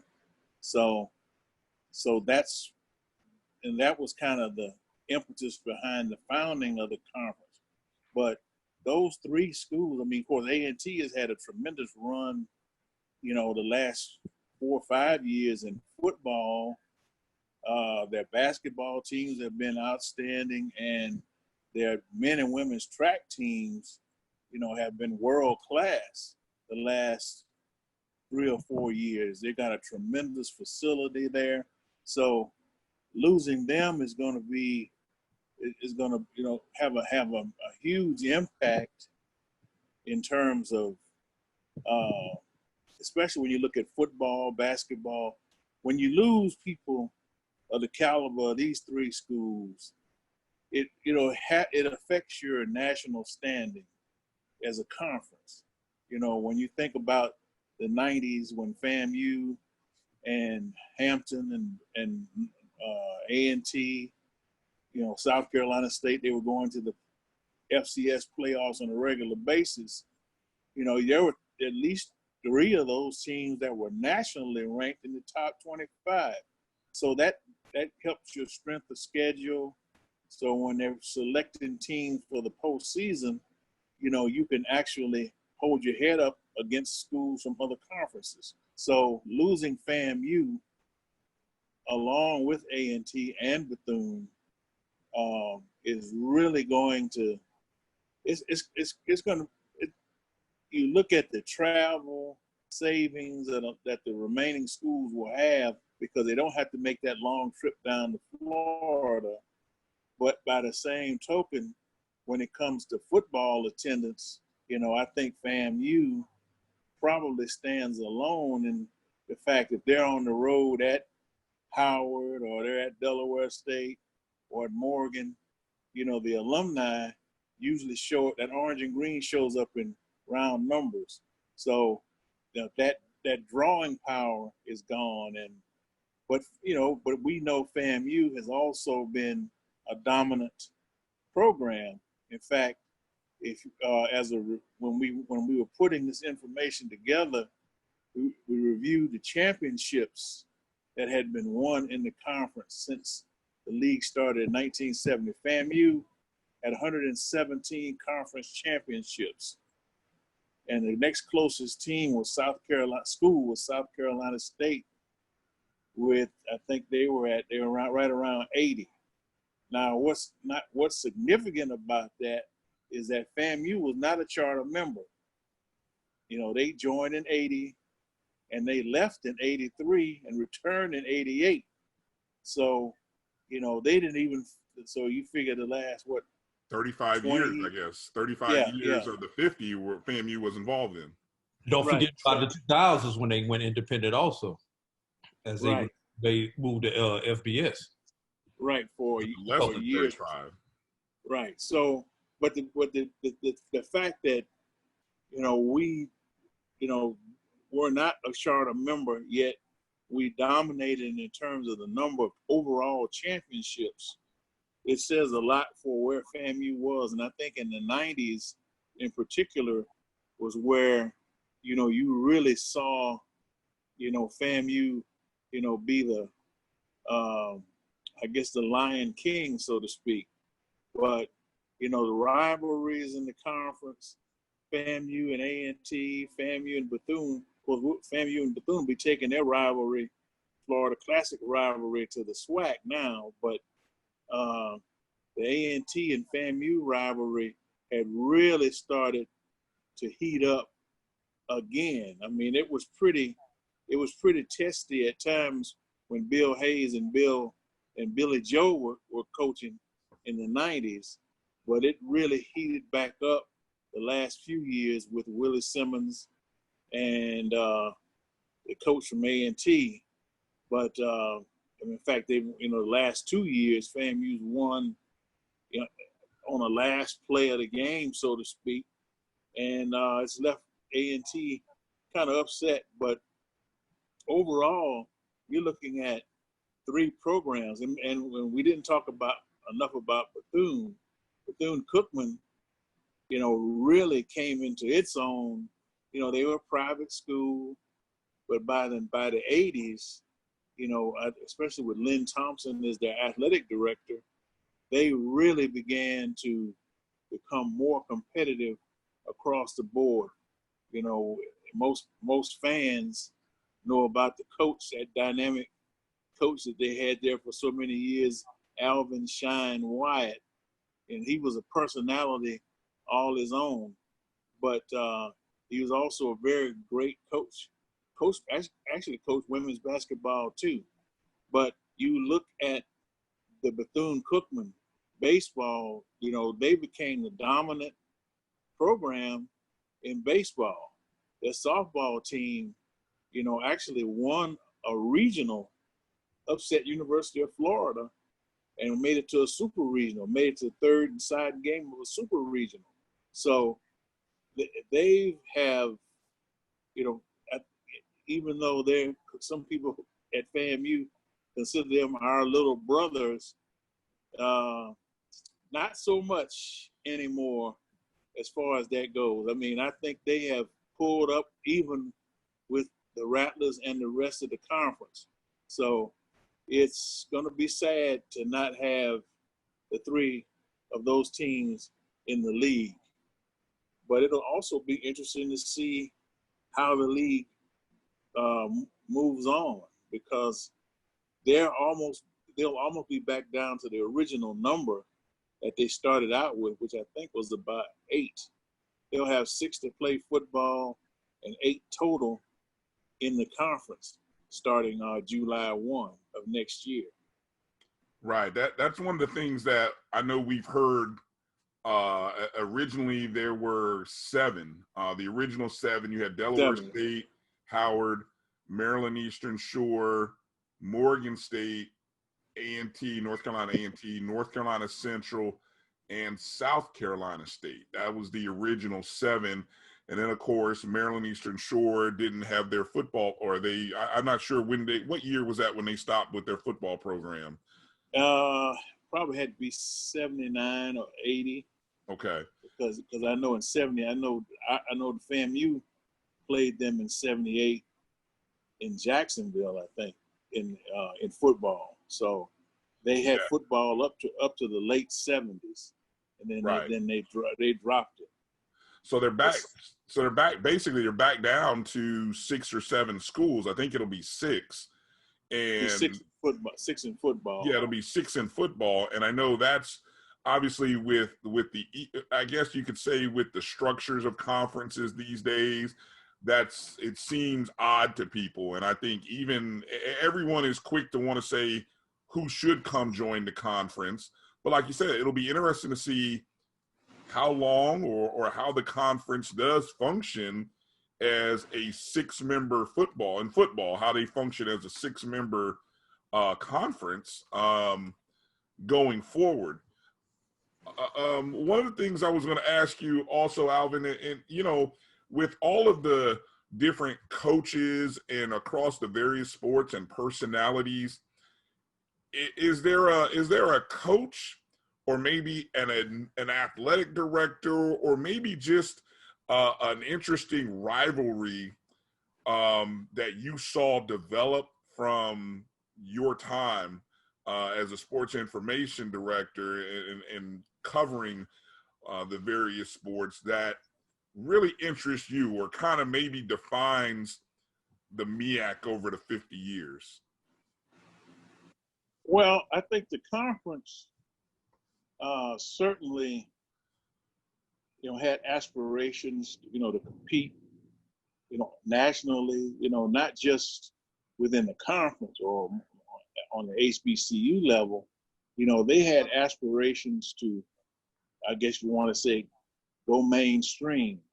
And I think that collective effort on our part, bore a lot of fruit. I mean, you think about some of the upsets some of our basketball teams pulled off in the tournaments, in the basketball tournament. FAMU, had some great runs in football. And then you look at some of our other sports. I mean, Howard, FAMU, A&T, had some, as far as women's basketball, South Carolina State won a national championship. So I don't know about a single rivalry. I just think there was a drive since the goal was to go Division I. We didn't want to just go Division I and just be there. We really wanted to compete and distinguish ourselves as a conference. And I think for the most part, that effort, that goal was achieved, really, because when you look at us across the sports realm, it doesn't matter, track, tennis, baseball, football, basketball, you'll see the MEAC, making an impact in postseason and national statistics, whatever the case may be. So, we weren't just in Division I, we actually made a mark. All right, Alvin. Thinking about all the different players you've seen and events that you've covered as a sports information director, and we're now in the time of Black Lives Matters and things of that nature. You saw the transition from how things are in the 70s to how things are now. What are just outside of the playing field, what are some of the significant events that you have seen, in the conference, be it social issues or other things that have happened during, your tenure there in the conference? Well, I mean, the MEAC, as far as the individual schools, many of them were. I mean, you think about a Jesse Jackson, who's an A&T graduate. South Carolina State. Matter of fact, most of these schools during the '60s were very active. The student body, anyway, student bodies were very active in the civil rights movement. A&T, of course, they had the young men who sat in at the lunch counter. I think it was Woolworth or Walgreens one. So, and you had similar activities pretty much on every campus. Protests. South Carolina State, as a matter of fact, we know the late great Deacon Jones, who was from Orlando. He started out his college career at South Carolina State, but he wanted to join his classmates when they were protesting in Orangeburg, and the university felt like he was not representing them well, so they kicked him off the team. He ended up going to Mississippi Valley, and then went on to the Rams and brought the head slap to the NFL. But when it comes to that type of, what do we do off the field? One of the things that the NCAA pioneered was getting student athletes to, I think they call it a student athlete council. Each school has their own group of athletes from. They select an athlete from each team, and then they meet at the conference tournaments, and they'll select I think it's a Woman of the Year or Male Athlete of the Year, and of course it's not just the athletic accomplishments, but also the academics and what they do, community service, that type of thing. So the conference, has really looked to broaden the horizons of their student athletes, to not just run them through the mill and you're playing sports, but to make them aware of the mission of these HBCUs, that, we're preparing you to go out and serve. And I think that's what's been, so rewarding for anybody who's been associated with the MEAC, to see the number of people who have, left the ranks and have gone on to accomplish great things. I mean, Lynn Thompson is a classic case. He was a punter for Bethune-Cookman. And then when he was named athletic director, he took a program that was struggling and he's turned it. He was, I think, the Athletic Directors Association named him the AD of the year for 1920.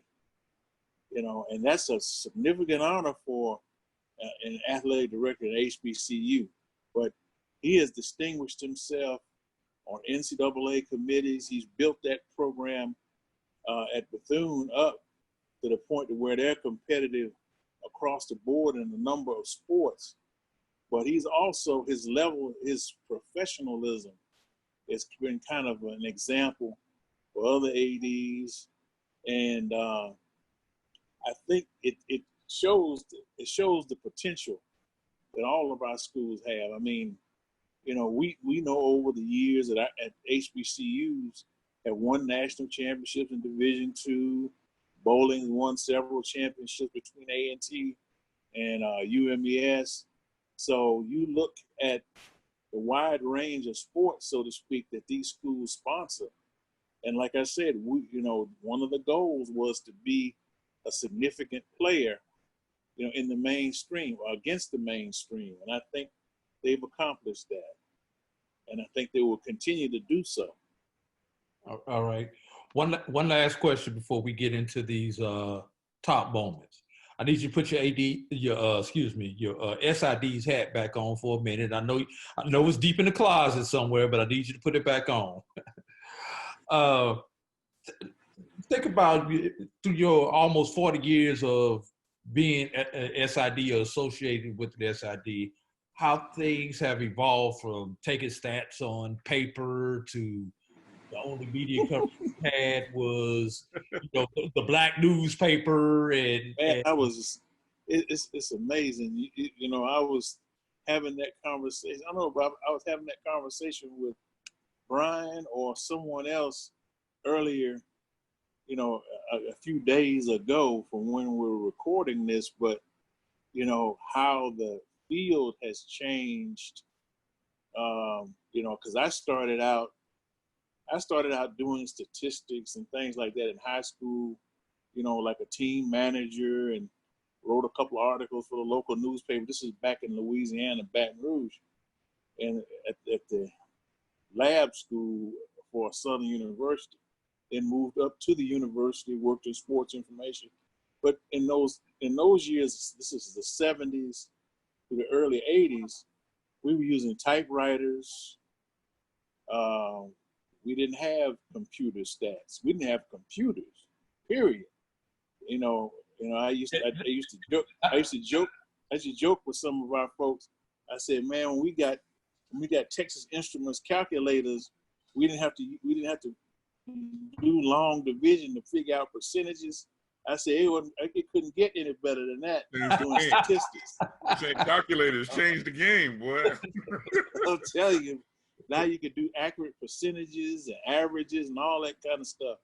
But the technology, and that's what I was explaining to some of the alums, that the technology, the advances, you go from the 70s, liquid paper, electric typewriter, we had a telecopier, which was the granddaddy of the fax machine. But, we didn't get into computers till the 90s. And that was like desktop publishing, where you create your own game notes and media guides.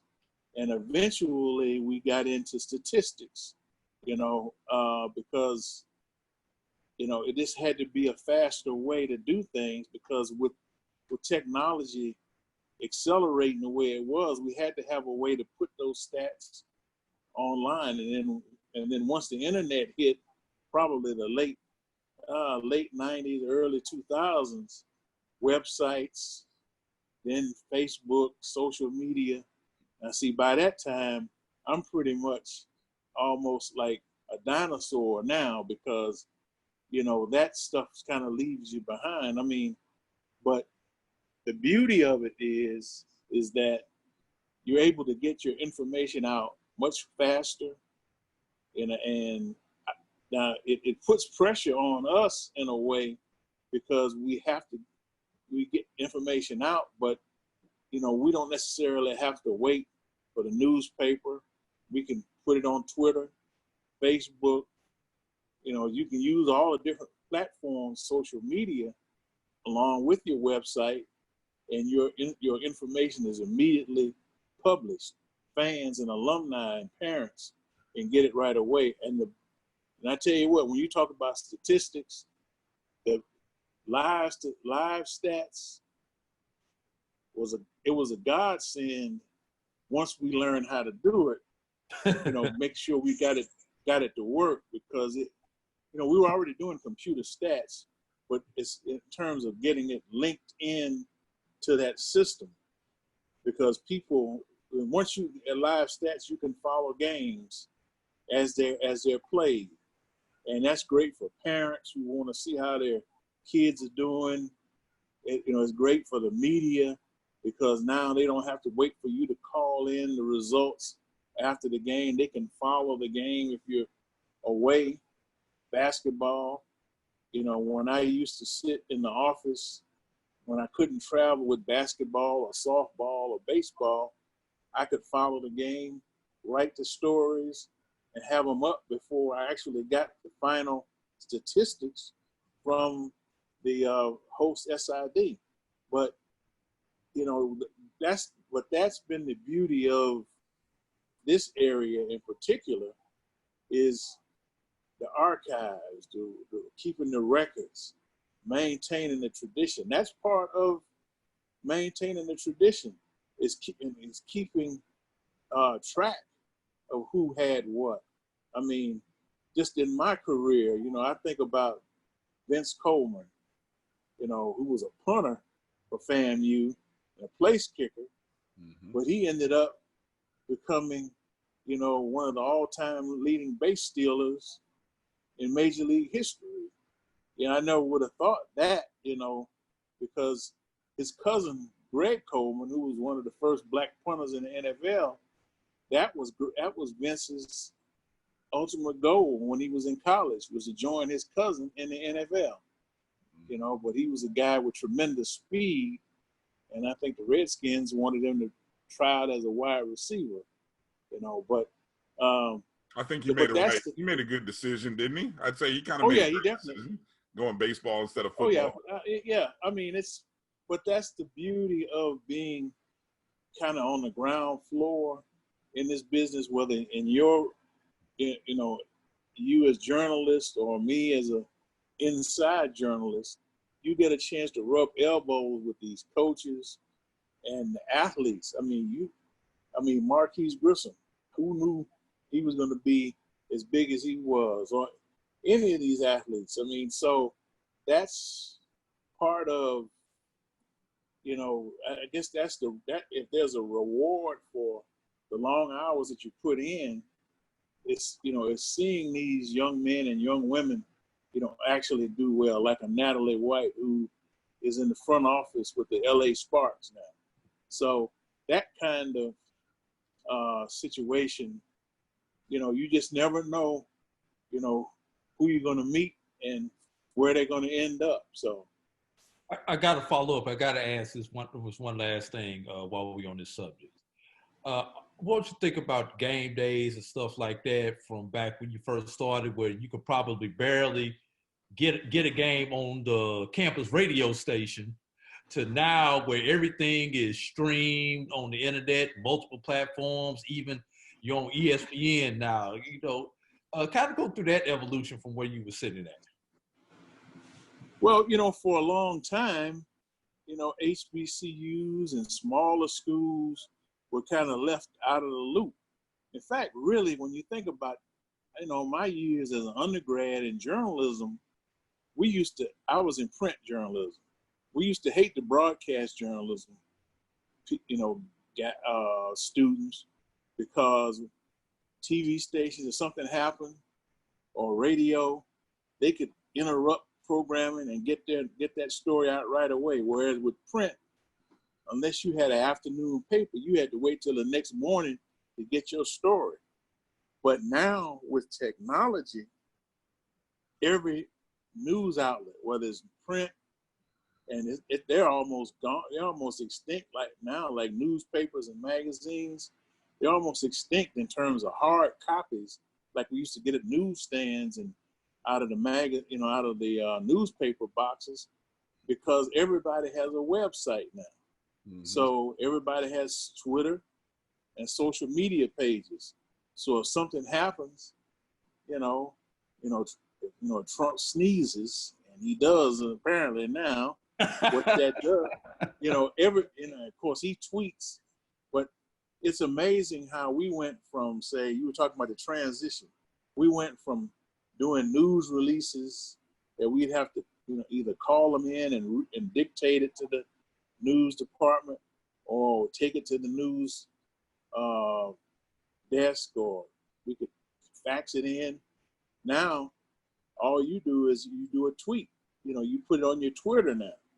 So you still do a lot of the, I guess what we consider the old school stuff. We still compile records and statistics. We still write releases and features on our athletes and coaches and history. We still have to maintain those records.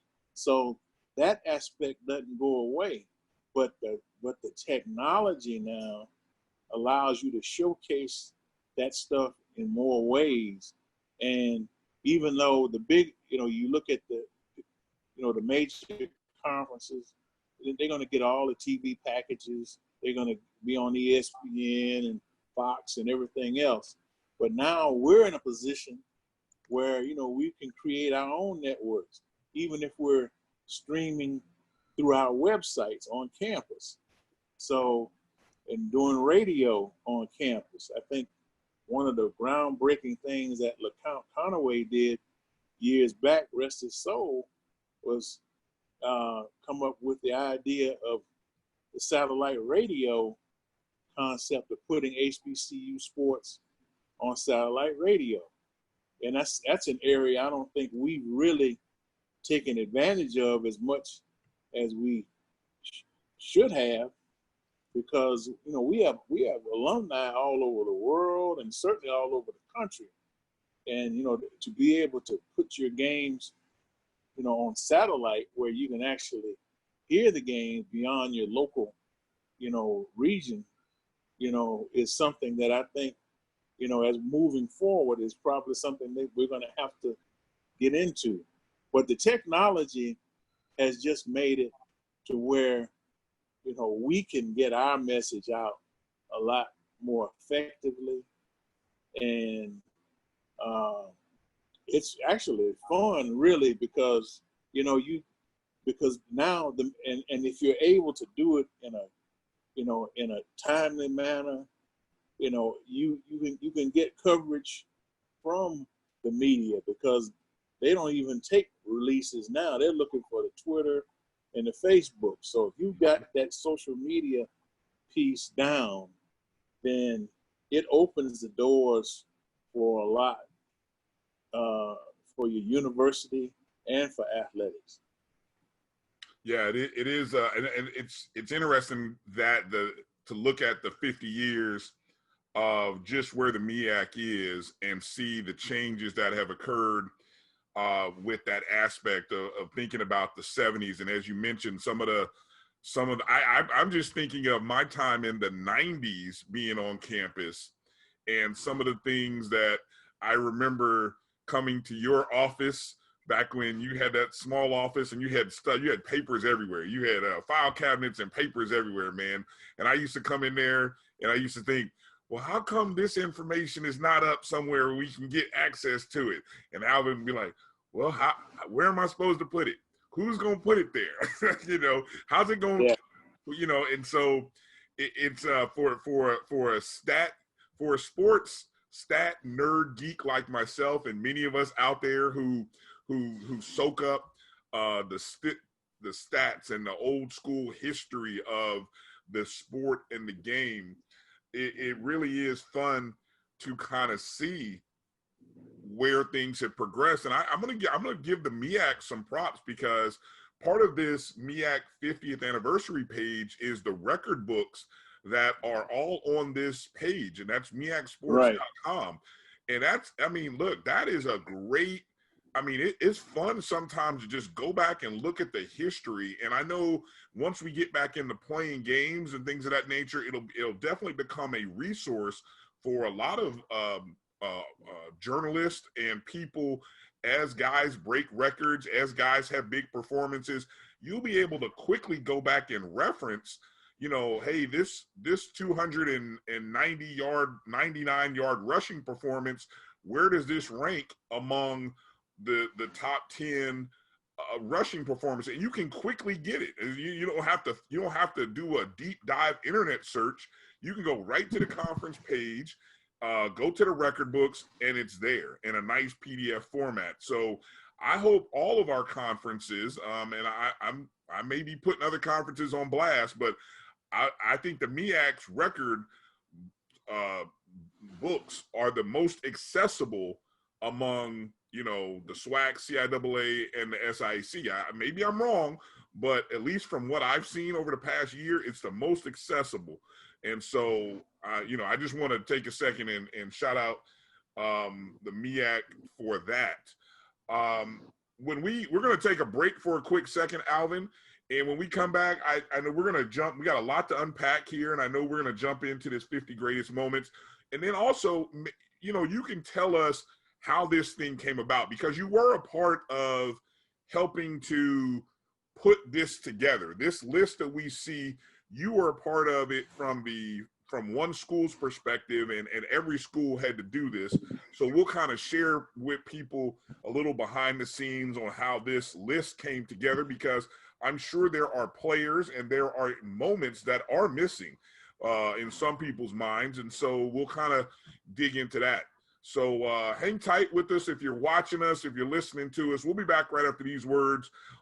You're watching and listening to the BCSN SportsWrap with Bryan and AD. We'll be back right after these words. Have you had your Earth Blend coffee today? At Earth Blend Coffee, we take pride in offering you the very best of beans across the world, blended and roasted to perfection, giving you superior quality and satisfying and flavorful taste. Experience the world in one cup with Earth Blend Coffee.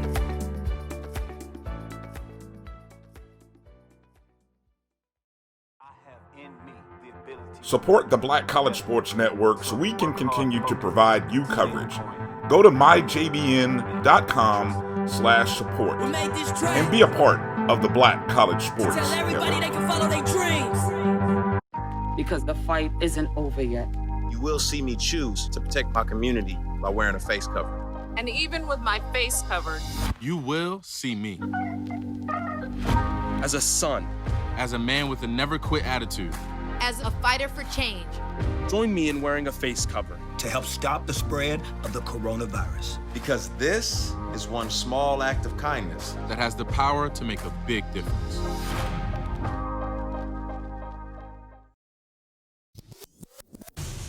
Follow the Black College Sports Network on social media at MyBCSN1, the number 1, on Facebook, Instagram, and Twitter at MyBCSN1. Welcome back to the BCSN SportsWrap. Brian Fulford and AD Drew, joined by Alvin Hollins, MEAC, Mid-Eastern Athletic Conference Hall of Famer, as well as a former Florida A&M University Sports Information Director for over 30 years. And we are breaking down our first conversation of many that we're going to have surrounding the MEAC 50th anniversary. Talking about the various events, the various athletes, maybe even some of the teams that have been a part of the MEAC over the past 50 years. Obviously, at this time, you know, it's right when the MEAC is celebrating their 50th year. A lot of focus has been really on the future of the MEAC, but I think it's time to I mean, there's some great stuff here to unpack regarding the history of the conference. And so as we get into talking about the MEAC's 50 greatest moments, and I encourage you, go to MEACsports.com, and there you should, if you do a search for the MEAC's 50th greatest moments or their 50th anniversary page, you'll not only find these moments, but you'll find the first of two all-time football and volleyball team candidates as they look to build a 50th team, and 50 greatest football players, 50 greatest volleyball. I'm sure they'll do it for the other sports as well. You'll also find record books and things. But Alvin, you were a part of putting and helping to generate this from the FAMU side of things. So share with us a little bit about the process that the MEAC put out and sent forth to SIDs and the schools to help build their moments and their list. What did they come to the schools asking for? How did that process work? Well, it was a combination of things. They had a separate committee which was putting together, you know, background on each of the member institutions, and some of those highlights as far as the academics and whatnot during the time that they were in the conference. But as far as the, you know, this aspect, the athletic, the competitive side, each SID or each university was asked to submit, you know, a top 10 list of outstanding moments. And that was really, really tough, you know, because even though we were only in the league from 80 until, well, up until this year, but it still was kind of tough to pull out 10, you know, moments. And I don't think it was any easier for anybody else, because you were definitely going to leave something out. And that's 10 moments. Is that that's 10 moments among the all sports, correct? Well, yeah, it was 10. Yeah, 10 moments for your athletic program, period. So, you know, so that means, you know, you're going to leave out a lot of this football or whatever, and then you have to blend all of those items together and come up with 50 to represent the league. And that means you're leaving out probably going to leave out even stuff that you actually were able, that actually made your cut, is going to end up getting cut. So, you know, I don't know if top 50 was, not sure, that maybe was not the best idea, maybe, but there's no way to really, you know, for 50 years, there's just no way you're going to be able to capture everything in any case. So maybe just settling on a top 50, you know, like you said, what it does, it generates conversation, you know. So, and that's what you want. You want a buzz over for 50 years, because, you know, what this league has gone through, endured, and accomplished, you know, is you know, it's quite an accomplishment, quite a feat to be where we are right now.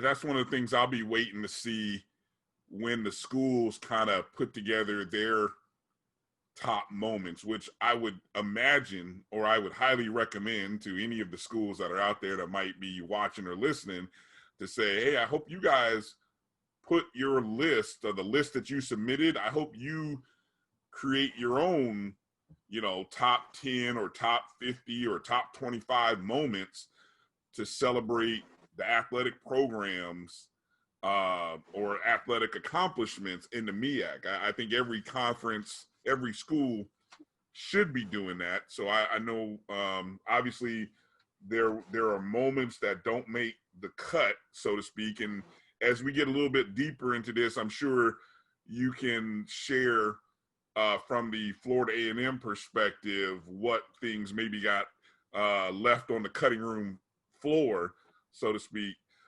Let's get into so Drew, what we decided to do in kind of talking this over, we're going to try to break down per decade, and we're going to look at top 3 moments. So we're basically looking at the 50 greatest moments that the MEAC put out, and we're just going to look at it from our own perspective and say, hey, these are the top 3 from that decade that I see. And so we've got the 70s, 80s, and 90s, which essentially makes up the first 30 years of the conference. So I don't know, Drew, do you want to start with your list, your 3, and then I'll give my 3, and then we'll let Alvin do his 3, and then obviously he may be able to clean up anything that got left on the cutting room floor, or just some maybe historical perspective about things from that era. Well, I'll start off with mine, and I'll bring up one thing of note, especially when you consider a school like Florida A&M University, Bethune-Cookman, North Carolina Central, who was a founding member but left and came back, and a few other schools, Talk about some stuff that got left on the cutting room floor, Bryan, A lot of FAMU's history that people assume were MEAC moments were not MEAC moments, because you did not join the MEAC until 1980. So Bullet Bob Hayes, Jake Gaither, Andre Dawson did not participate in the Mid-Eastern Athletic Conference. And those are just 3 of some of the more famous ones that came along that you associate with Florida A&M, but you can't associate with the Mid-Eastern Athletic Conference. And that's a good point you bring up, Drew, because even when you're looking at the list of players, that's something for people to remember. This is for players who were in the conference at the time, right? That's correct? Right. Yeah. So, I mean, like you just mentioned, you won't see Bullet Bob Hayes on the list of all-time football team candidates for FAMU, because FAMU was not in the MEAC at that time. At that point. Well, I tell you, and you can take that a step further. You think about the great Willie Lanier, a great linebacker for Morgan State, who went on to stardom in the NFL or the AFL with Kansas City. You think about Art Shell, Maryland Eastern Shore. Now, I think he was already in the NFL when I think they were still in the CIAA then. Johnny Sample, who was on that Jets team that upset the Colts, he's a UMES guy. So when you look at it, there are a lot. You go across the board. These schools you almost have to say these schools actually had a history before the MEAC, and some of it was really, really good. So that's but you're right. This talking about top 50, as people be looking for some of those guys, Lanier and Art Shell, but they wouldn't be there. You look at South Carolina State, and I think they have, with Donnie Shell going in this year, I think they've got 3 or 4 Pro Football Hall of Famers. Morgan's got 2 or 3 as well. So, and some of those guys were actually big names, not just outstanding player. Leroy Kelly for Morgan, he succeeded Jim Brown in Cleveland. So, Marion, so when you look at these schools, we have a rich and wonderful legacy, even before the MEAC, and it's something to be proud of. And it's good that we have opportunities like this to be able to bring that to light, because a lot of that stuff has gotten, is kind of been lost in the shuffle. Right. Drew, so go through who your top, what are your 3 from the 70s? Well, you got to start off at the beginning in 1970 when the MEAC was formed. If that's not number 1 on the list, we have no reason to be here having this discussion. Right. So my top moment is in 1970 when the MEAC was formed, and I think you mentioned those schools earlier, but we'll go through them again. Delaware State, Howard, Maryland Eastern Shore, Morgan State, North Carolina A&T, North Carolina Central, and South Carolina State. Most of those schools, I believe, came from the CIAA, except for South Carolina State, who came from the SIAC. And Al, correct me on that, but I believe that's right. They did. Yeah. And CIAA had about 18 teams at that point in time before they did that, and the SIAC was somewhere around 18 to 20 teams also, with 2 divisions at that point in time before they broke off into these these other conferences. We talk about super conferences now. Hell, those were super conferences. That was a super conference, right? Yes. Oh yeah, they were super conferences, because the MEAC didn't exist until 70. The SWAC, was a league of its own as well, because I think they started in 1925, or I think they started a little later than the SIAC. SIAC started in early 1900. 1911 for the CIAA. Yeah. Yeah, 1911 for the CIAA and 1920 for the SWAC. It's their 100th year this year, so that's another kind of interesting thing. The SWAC is having their 100th year, while the MEAC's having their 50th. Yeah. Right. So. All right. So you went with the alpha moment. So what are your other 2, Drew? My number 2 would have to be Marvin Webster. Now, Marvin Webster is on this list twice, but the one that I picked was when he became the first HBCU athlete to be picked number 1 overall in a professional sports draft, albeit the ABA, which was at that point in time a respected league. It was not the NBA, but it was a well-respected league. When he was drafted by the Denver Nuggets in 1975, who unfortunately were only around as a ABA team for 1 additional year before they merged into the NBA. And in that same year, Earl the Pearl Monroe from Winston-Salem was selected. Yeah. So that is my number 2 moment. And my number 3 moment, 1976, Morgan State and Grambling State play a football game in Tokyo, Japan. What the hell are 2 HBCUs doing playing in Japan? Don't know the particulars about it. They called it the Pioneer Bowl, but the fact that they were the first American football teams to play in Asia at that point in time was during the bicentennial was a significant moment. And oh, by the way, Grambling won 42-16. Yeah, that's That's an interesting moment in conjunction with the bicentennial or the U.S. bicentennial. What is that? It was 1976. Yeah. Right. Yeah. So that was the first overall, not just black college football game. That was the first NCAA college football game, right? Right. And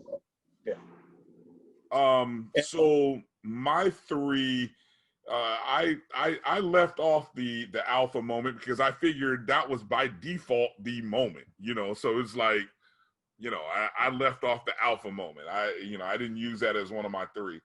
I did have the Marvin Webster moment when he was the number 1 pick in the ABA.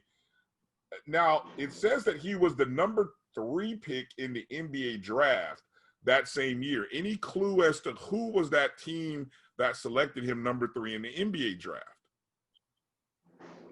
was it the Knicks? Because I think did he not eventually play with the Knicks? I think he did. And see, back in those days, and the same thing in football, you had the AFL before the merger, the American Football League, the Raiders, Denver, Buffalo. They eventually merged and it became, one league. But those different leagues, they all drafted you.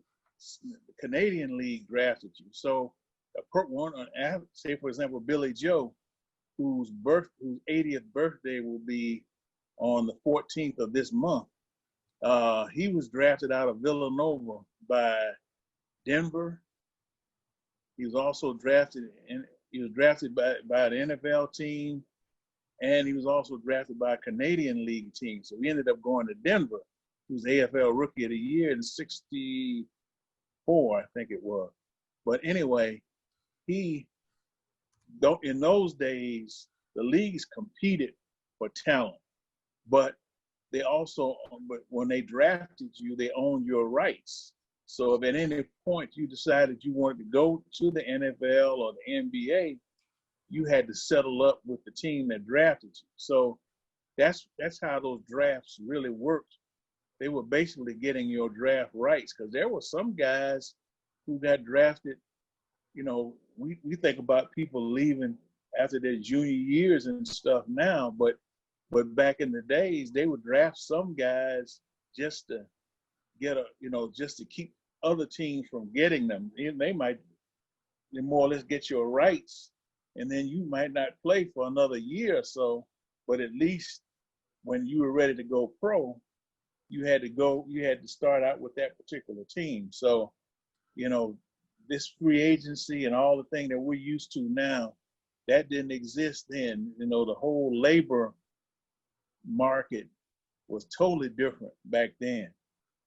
So Webster was actually drafted by the Atlanta Hawks in 1975. Okay. It was the Hawks now, but you mentioned the Knicks. See, and Drew, you mentioned that the Nuggets would 1 year later, after being a part of the ABA draft, the Nuggets would become part of the NBA the following year. Yeah. So he instantly became part of the NBA the next year. He spent 6 seasons with the Knicks. So that was, in his basketball playing career, that was the team he spent the most time with. The Knicks. Right. So you were thinking the Knicks for that very reason. But yeah, in 1975, he was the number 1 pick by the Nuggets in the ABA draft, the number 3 pick of the Atlanta Hawks in the NBA draft. And I'm sure when the ABA came into the NBA, the Hawks had to give up those rights, I'm sure, because he did end up playing for the NBA Denver Nuggets in his second year. Bryan, before you go, I misquoted something. Before Marvin Webster, the previous highest pick in the NBA draft was Earl Pearl Monroe from Winston-Salem. But that was not the same year that Marvin Webster actually got drafted. Earl Pearl Monroe was already a professional at that point in time, but Earl Pearl was the highest draft pick before Marvin Webster became the #1 overall draft. Are you sure Monroe? So what year was Monroe? Because I mean, I'm just reading from the MEAC's release where they said that in that 75 class. Monroe played in the 60s at Winston-Salem because you got to think about he was on the 1973 New York Knicks championship team along with Clyde Walt Frazier. Okay. Yeah. And Willis Reed. Yeah, he had previously played with the Baltimore Bullets at that point in time. I believe he came in the late 60s into the league. Okay, so yeah, that makes me wonder here as I'm doing a quick little history, trying to see if I can quickly pull up the 1975 NBA draft.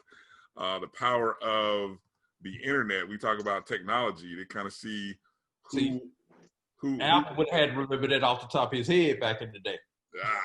He probably would have known it too. Yeah, so if it had been an HBCU person, I would have remembered it. Actually, yeah. So that's a little. So that information was a little off. Yeah, the only other HBCU player who came in that draft, or I should say, immediately in that draft after Marvin Webster, was Gene Short of Jackson State, who was drafted by the Knicks at the 9th pick of the 1975 NBA draft. So, well, it's interesting. You mentioned Eugene Short. He had a brother named Purvis Short, who I think may have been drafted later on in that draft. And what year was that? 75?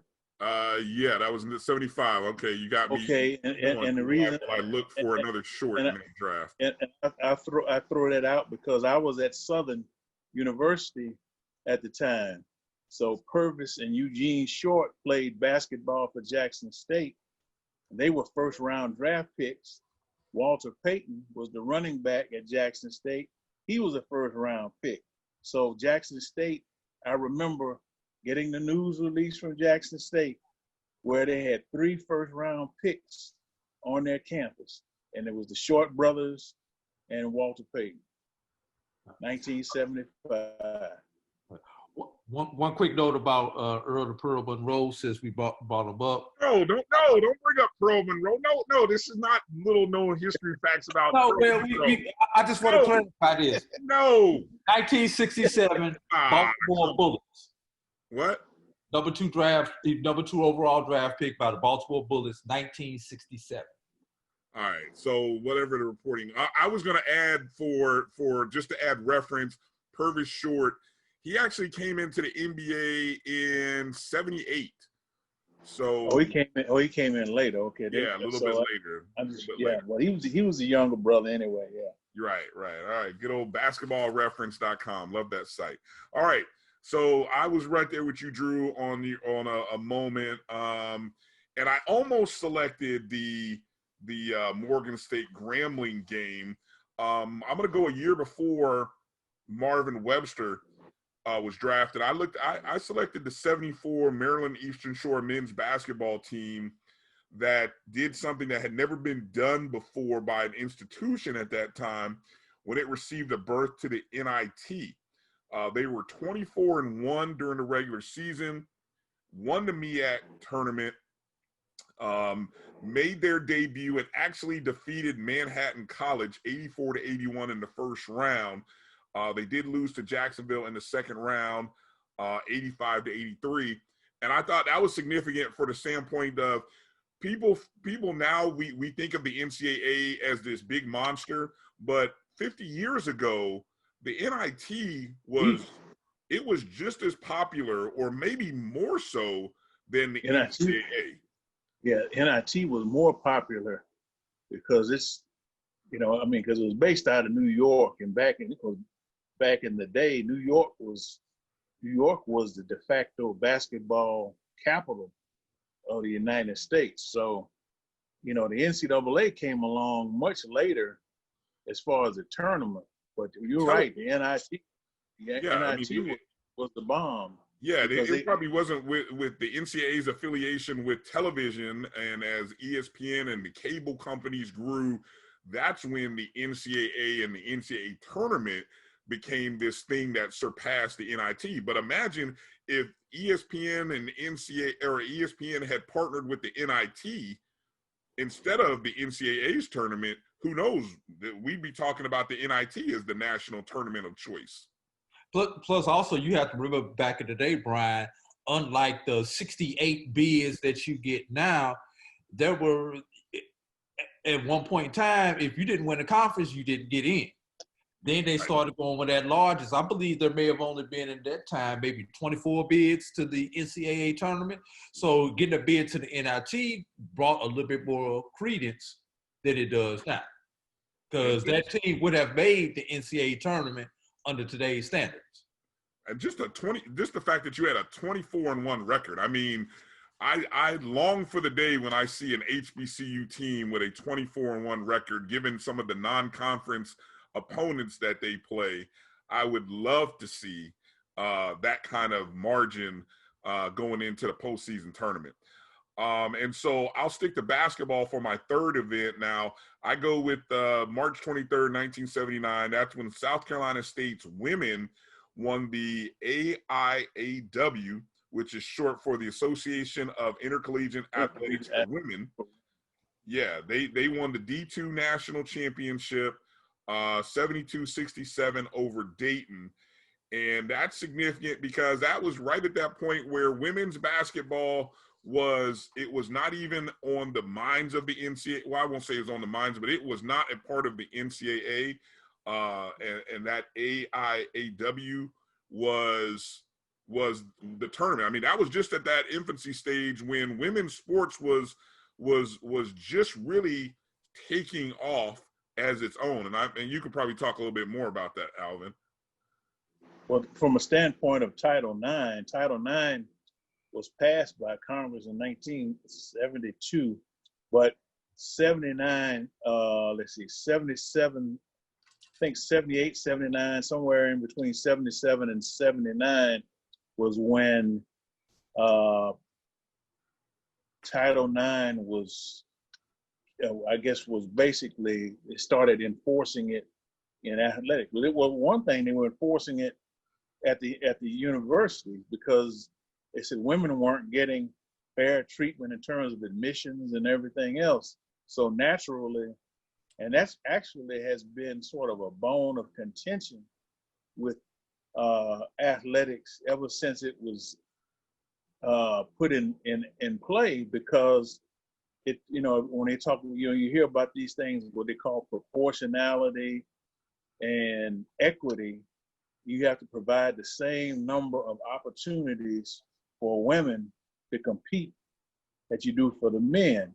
So, when you think about football, where you get anywhere from 65 to 80 scholarships, what women's sport is going to equal that? So that means you have to carry more sports that don't generate any revenue to equal the number of scholarships. And in some cases, schools have actually dropped men's sports so that they could level out the scholarships. So it's I don't think that, and at one point they were even talking about the proportionality. They were even talking about the number of scholarships, athletic scholarships for women should equal the same percentage of women in the student body. And we know for HBCUs anyway, it's like 7-1, 10-1, whatever. So all you would have is football and maybe basketball. Right. Probably walk-on basketball because you're not supposed to be given scholarships. So, that's, I don't know, somewhere along the line, I think they stopped trying to negotiate that part of it. Because boy, that would about kill the HBCUs, that's for sure. Yeah, definitely. All right, so that's my three. Alvin, what are the three moments out of the 70s that stood out most for you? Well, you guys stole most of mine. I was robbed, as we say. But I picked the the 72 NAIA National Championship won by the North Carolina Central basketball team. You know, they won that championship in 72. See, at that time, the conference, we were still transitioning from Division II, you know, because I don't think we actually became a Division I conference until 80, 79 or 80, or late 70s anyway. So it had to be late 70s because we won the championship in football in 78. So 77, I think, was the first year for Division I. So that was significant because when you look at the history, and I think Central won a couple, you know, when Central left the conference and then came back, and I think they won a Division II championship while they were out of the MEAC in basketball. So we have quite a history, you know, even though it's not MEAC, I understand that, but still, you know, HBCUs have quite a history of being, like I said, being competitive on the national level. And that was one area. So, but that was one, really, I didn't have too many others because which were the other two that you said we kind of selected? Which of the other two were yours? Well, the Pioneer Bowl with Morgan and Grambling, and then of course the eraser, Marvin Webster. You know, actually, I guess I could have picked him. Well, I mean, you had him. They weren't. Now wait a minute. Now if I'm reading my notes right, 74, Morgan won. Didn't they won the D2 national championship, the men, in 1974. Did I read that wrong?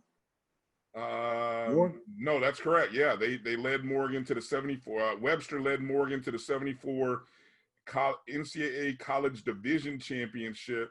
Right. Division II. In basketball. I guess is that Division II?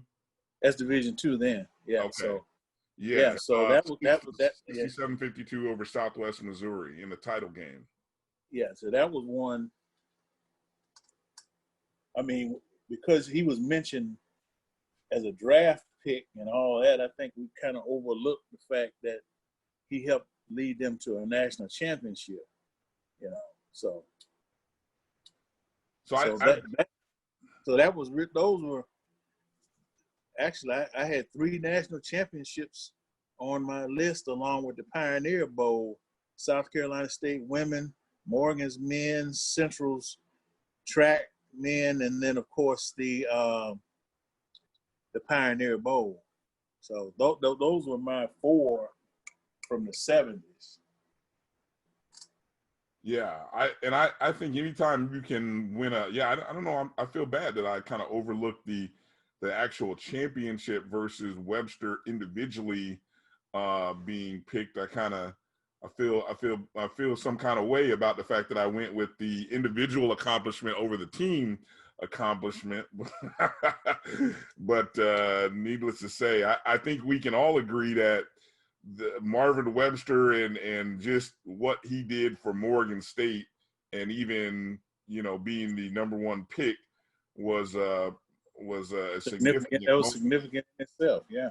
Yeah, significant in itself. And I'm curious, can you all recall, have there been any other HBCUs that have played overseas in football games since that Morgan Grambling game? I don't recall any. No, I don't think so. In fact, I think Grambling went back. I think they played in Tokyo. Seems like that was their first game in Tokyo. I think they went back a couple years later. See, Grambling's an interesting story. I know they're not MEAC, but HBCU, and they're interesting. You know, you were talking about sports information. Collie Nicholson, who was a great sports information director back in the 60s, he was one of these guys he was ahead of his time in terms of promotions. He combined, now, you know, in this day and age, they almost expect the SID to be part marketing guru and information nut, but he was the guy because he partnered with Eddie Robinson, and he pitched the idea to Eddie Robinson and their president R.W.E. Jones to take. They founded the Urban League Classic. See, Okay. yeah. So the idea was to put the show on the road because Grambling. If you've been to Grambling, it's out there. Matter of fact, I think there was ABC Sports did a feature on Grambling, and they talked about Grambling, Louisiana, where the train doesn't stop unless you flag it down because they didn't have a train like station as such in Grambling, so you had to basically flag it down. I don't know how that worked, but in any case, he took them on the road, and that gave them exposure because when you're in rural Louisiana, especially in the 60s, I mean, this was before civil rights. So the idea was they wanted to put Grambling on the map. And if you recall, growing up, I don't know, maybe I'm a little older than you guys, I'm 64, but I remember Notre Dame used to show their highlights every Sunday morning. Yes, I Notre remember. Dame football highlights. And that same company, Nicholson got with that same company. And they ran Grambling highlights nationally on Sunday morning. Okay. I remember before we go to Sunday school, sit down there watching Grambling highlights. Man, I said, man. So it's funny you mention that because that's what I remember about how I became a Notre. I mean, I grew up in Indiana, but how I became a Notre Dame fan was those Sunday mornings getting ready for church. I just remembered on the TV. I would always see on this little small TV that my dad had in his room. I'd go in there while he was getting dressed. If I got dressed early enough, I'd be watching some Notre Dame highlights on TV Sunday morning. For some reason, that just stuck in my head. And eventually later on, but yeah. Well, you look at those two schools, Notre Dame, Grambling, they were ahead of their time in terms of the exposure. Because, other than that game of the week on ABC, that was all you saw on Saturdays. I mean, Southern Cal, Ohio State, maybe Alabama.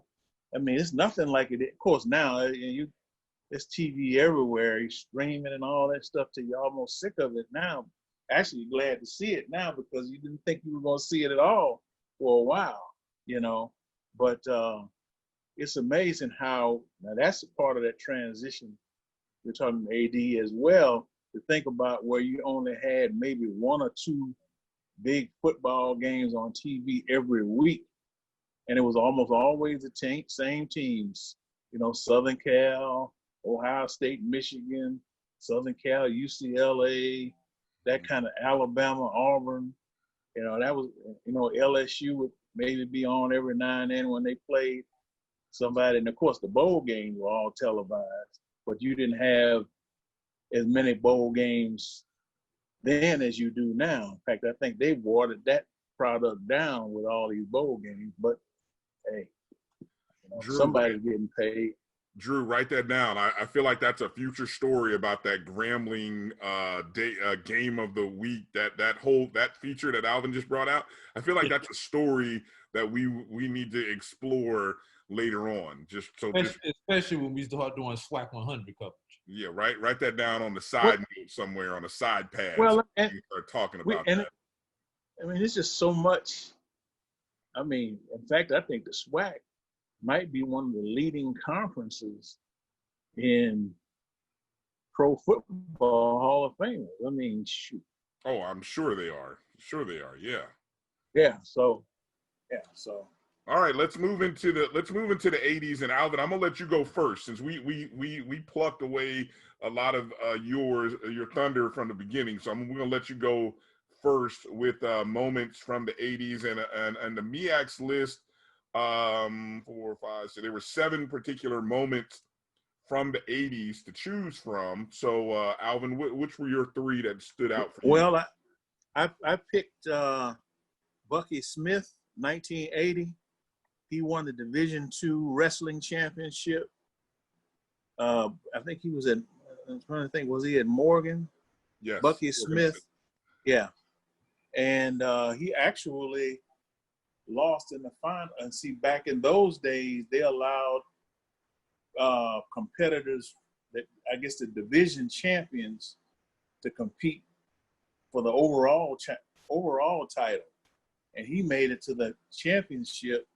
And he lost to a guy from, I think it was Oklahoma State, something in the final. So, so he won the Division II championship.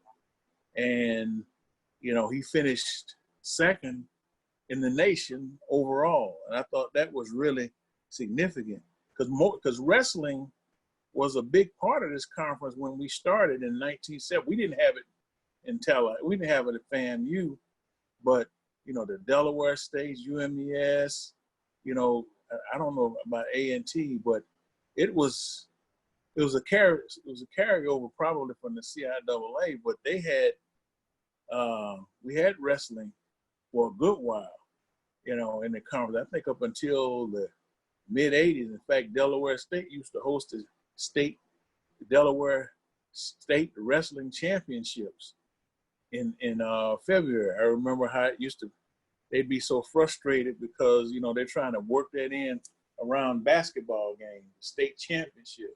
Mm-hmm. The AD committed to them to do it for 10 years and really didn't tell anybody until they found out. It says, damn, we locked in now. Goodness gracious, All right. What's your number two? I really didn't have any more from the 80s. I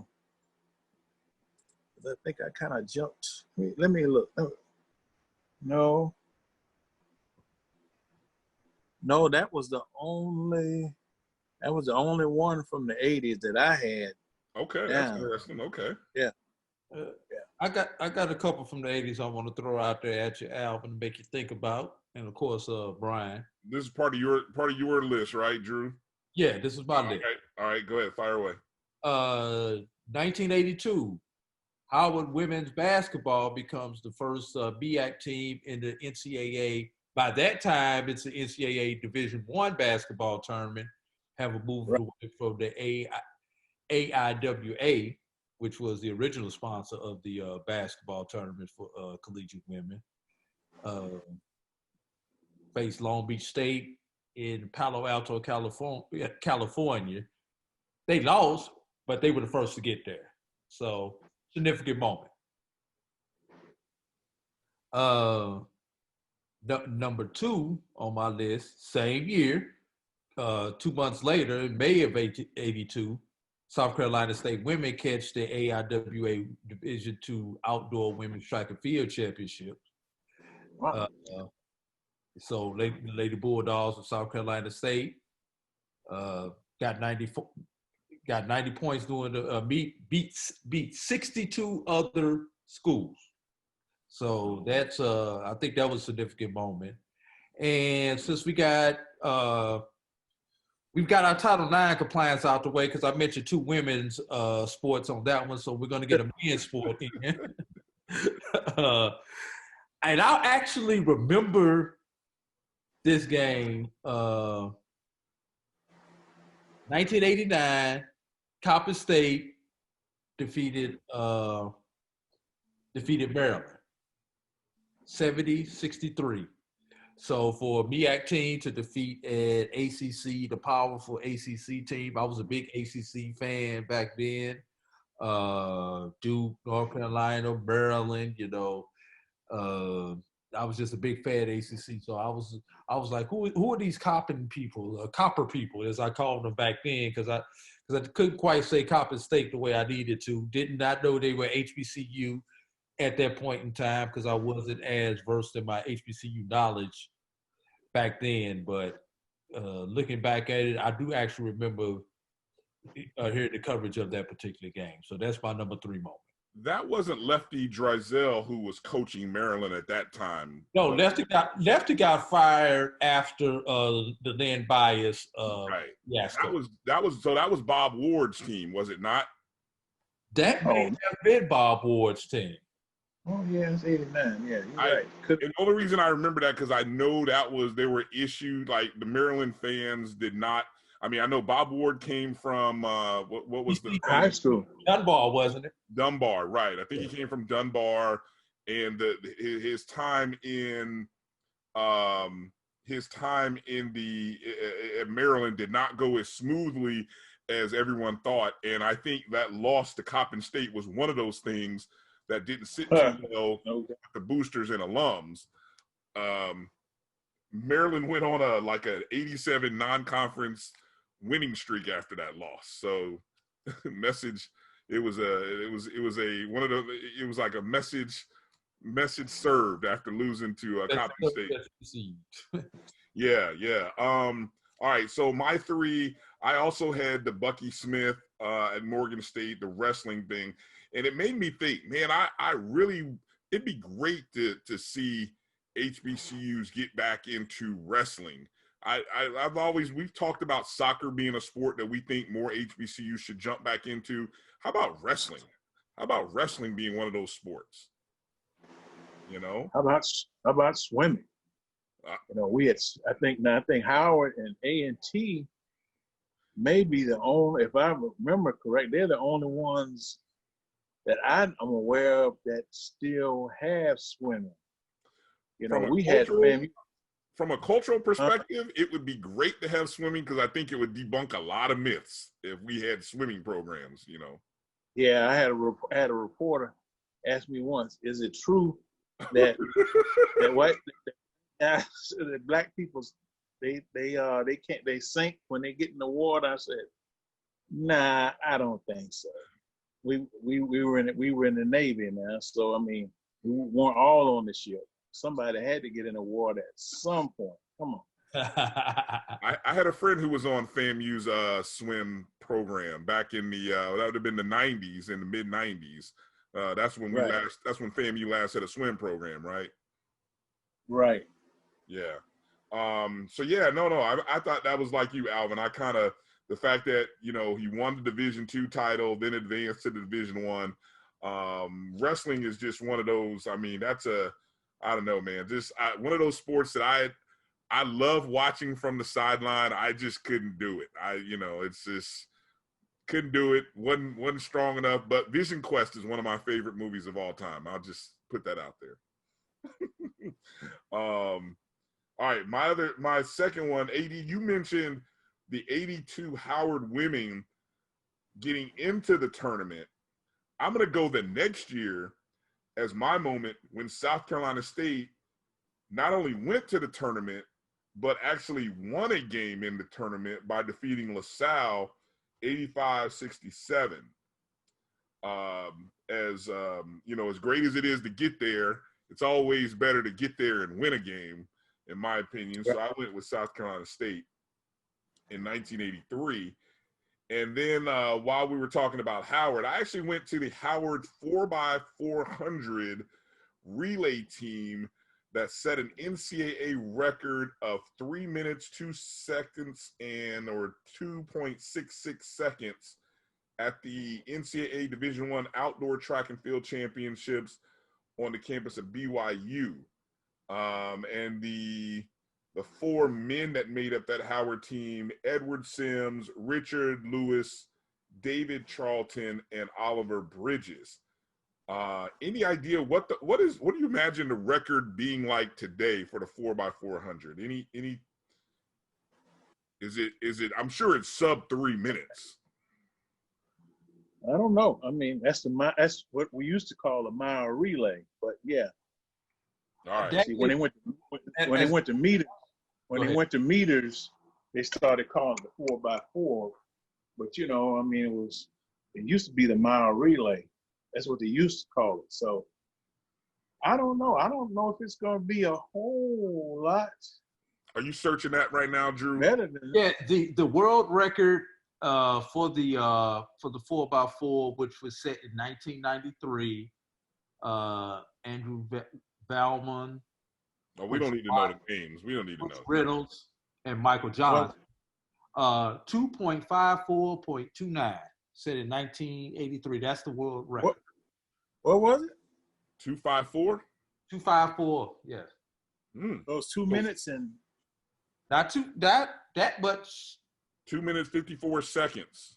Yeah. So what do you imagine? I bet the NCAA. So you got to imagine the NCAA.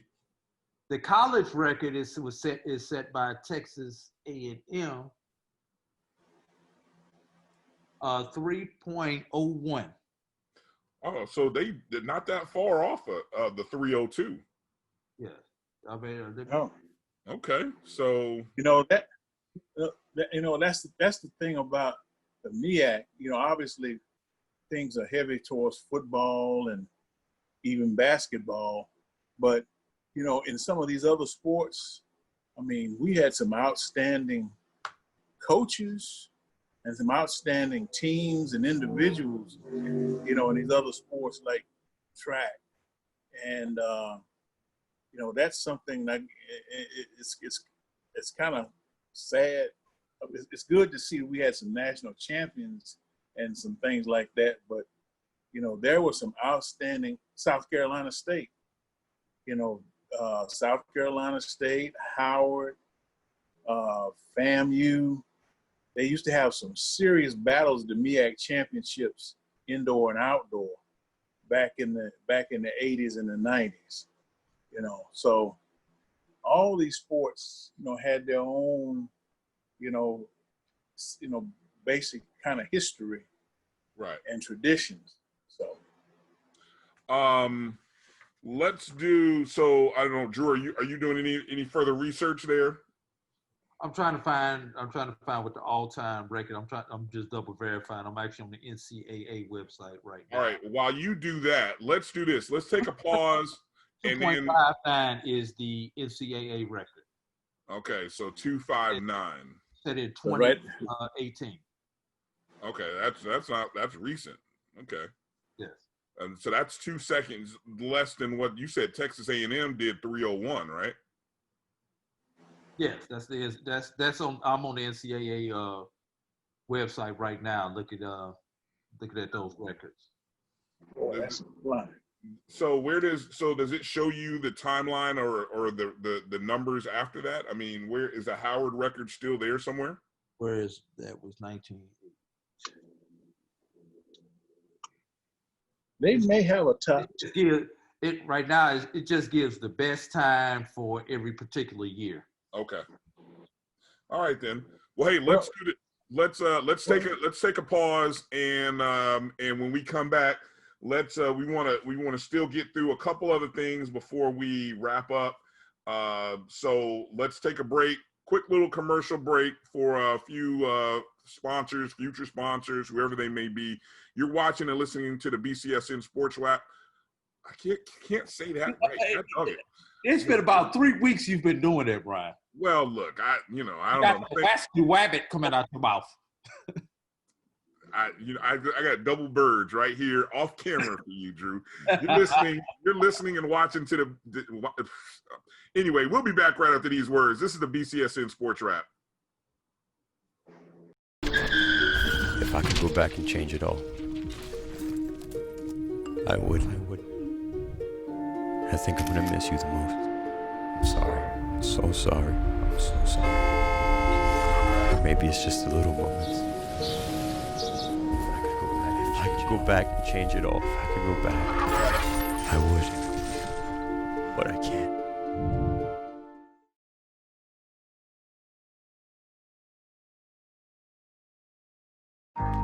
Even though there is so much against us, you will see me wearing a face covering because I care about myself and my community. You will see me as a woman who stands up for what I believe in. Join us in wearing a face covering to help stop the spread of the coronavirus, because this is one small act of kindness that has the power to make a difference.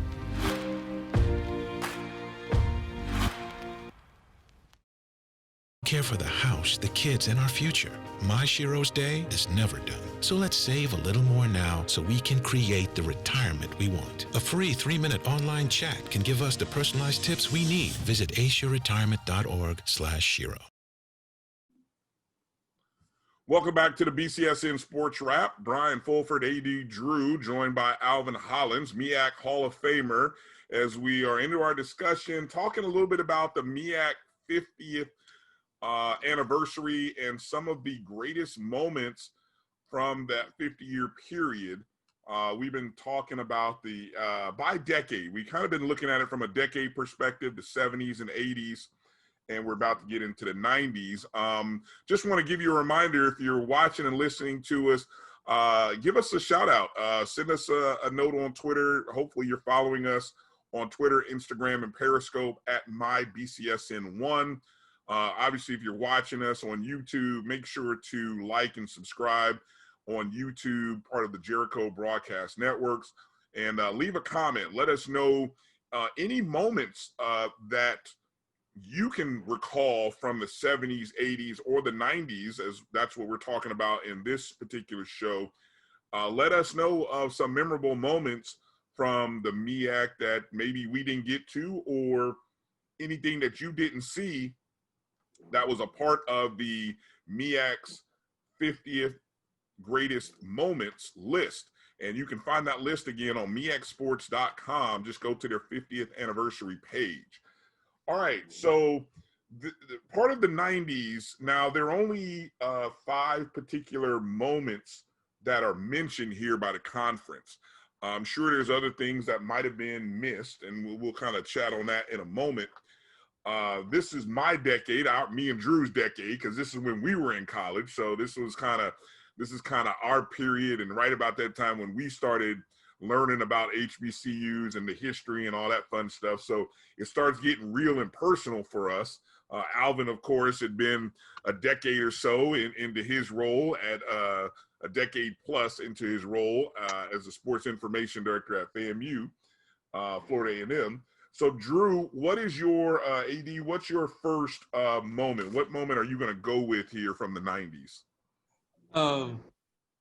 You speak of us getting into HBCU sports and everything during the 90s as we were college students at that point in time. I'm going to throw something out on a personal level. To be on Florida A&M's campus during the 90s with those basketball teams that were there from like 91 through 94, 95 into 96, Jerome James got drafted out of FAMU while we were there by the Seattle Supersonics. And then when the football program came back around with Billy Joe and the thoughts of us starting to put ourselves in place to become an FBS team, baseball was still good at FAMU during that time. Softball was good. Just to be on campus during that time when it seemed like every sport we played at FAMU was very competitive at that point in time. Alvin may correct me on that. I hope he doesn't, but those are just my memories from being on the Hill. Well, yeah, you're absolutely right, because if you look at the championships that FAMU won, I mean, I mentioned earlier in the broadcast that FAMU has won over 100, maybe 110 conference championships in their time in the league, and they had some missing years there, but yet the decade of the 90s, that was what they call that was their high water mark, because, you talk about volleyball, softball, football, track was winning championships. I think track won indoor, outdoor, and cross country like 3 years in a row and all that kind of stuff. And that was the women. That wasn't the guys. That was the women. And the all sports awards at one stretch, I think 7 or 8 years in a row, men and women went to FAMU. This is in the 90s. So that's just how dominant they were. And, we always talk about down here, that was the era of Dr. Frederick Humphreys, our president. he was pro athletics in a way that we haven't seen, since. And that was during a time when not only did we get the support from the university, it showed up, in the results. No question about it. Yeah, but my moment actually comes from another team in the MEAC, and we're going to go to the Northeast to get this moment. 1997. Daniqua Graves of Howard becomes the first woman player selected from a MEAC school to be drafted into the WNBA. For those who do not realize, the WNBA only started in 1996. So in the second year of the WNBA, we got someone drafted. She was drafted in the second round by the Sacramento Monarchs. She only had a 1-year career in the WNBA, playing in 21 games, averaging 0.8 points per game. And I thought you were going to mention what she averaged at Howard. You went to the 0.8 in the NBA game. In the WNBA, but I think I would. Yeah. Go ahead. Yeah, I mean, she was dominant. I think, if I recall, I think she was a post player in college. But I mean, she was dominant as they came during that time in the middle. So it was no question that they probably were going to, draft her because she was just that good. So I don't know how, it was sad to see that she didn't have the pro career that, we all thought she might have, but she was outstanding.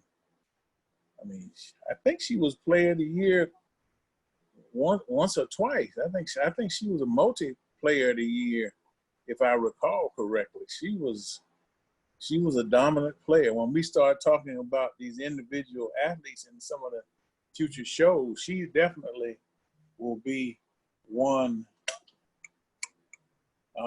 that we'll have to mention. Yeah, and all those record books, we'll have to take a look. All those record books are on MEACsports.com. So we'll have to, we'll definitely make sure to mention her a little bit more in depth when we get to talking about the women individually. Any more to add on that, Drew, before I give mine? No, go ahead. Just go ahead with yours, Brian. All right, so I'm gonna go to the same year, 1997, and I'm gonna go with Coppin State's as a 15 seed in the NCAA men's basketball tournament, defeating the number 2 seeded South Carolina Gamecocks by a score of 78-65 in the opening round of the tournament. That Coppin State team, 22 wins, 8 losses coming into that game. Head coach Ron Fang Mitchell. The Eagles were 30-point underdogs going into that ball game. And in only 2 other years had a number 15 seed beaten a 2. 91, you had the Richmond Spiders beat Syracuse. And you had the 93 Santa Clara team, I think that was Steve Nash, defeat Arizona in 1993. So those were the only other 15 seeds to knock off. Now it's kind of a sexy upset where you look at 15 seeds. You always put one on your bracket sheet. Exactly. You always look at one. Now, matter of fact, I think Norfolk's win over Missouri was a 15-2. Yes. I don't know what the Hampton over Iowa State was. Hampton was a 15. I thought Hampton was a 14. Hampton, yeah.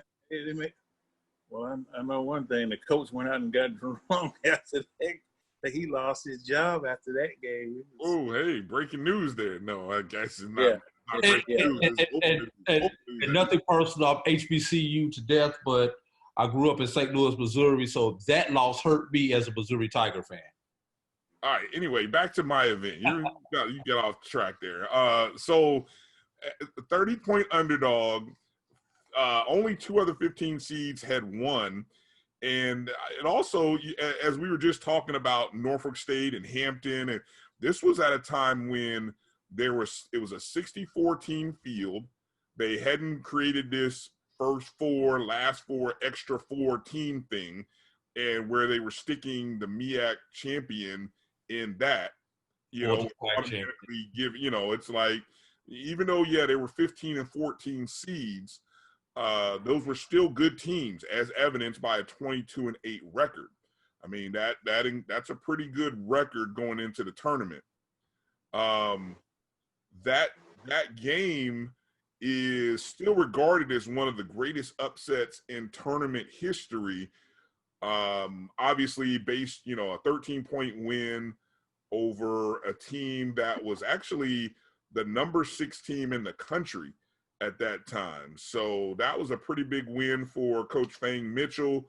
That was a hot Coppin State team. They had won 10 of the previous 11 games they played, and they almost got to the Sweet 16 because their next opponent was the 10th seeded Texas Longhorns, and they lost 82-81 to Texas in the second round.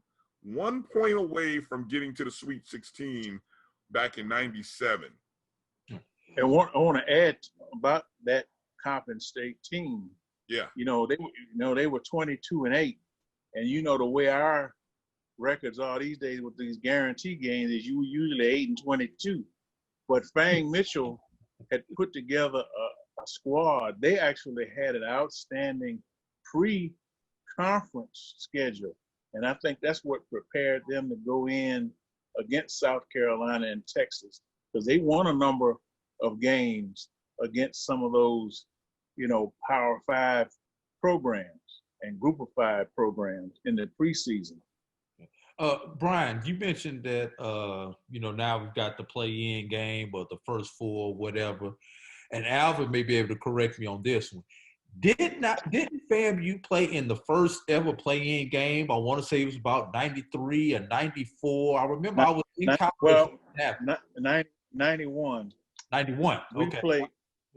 Yeah. See, there were a number of play-in games.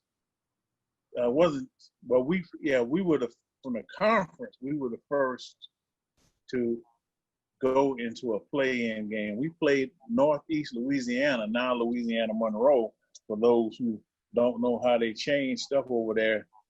And we lost to them. I think it was 71-57, something like that. But that was our first. That was our first NCAA Division I experience for the conference.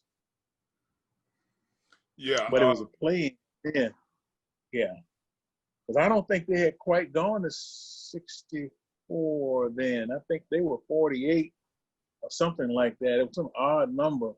Yeah, so they were didn't start until 85. Until the 64 started in 85. Yeah. And they had, well, that was 91. So I don't know. Yeah. Well, I don't. You're referring to Drew. You're referring to the first 4 thing.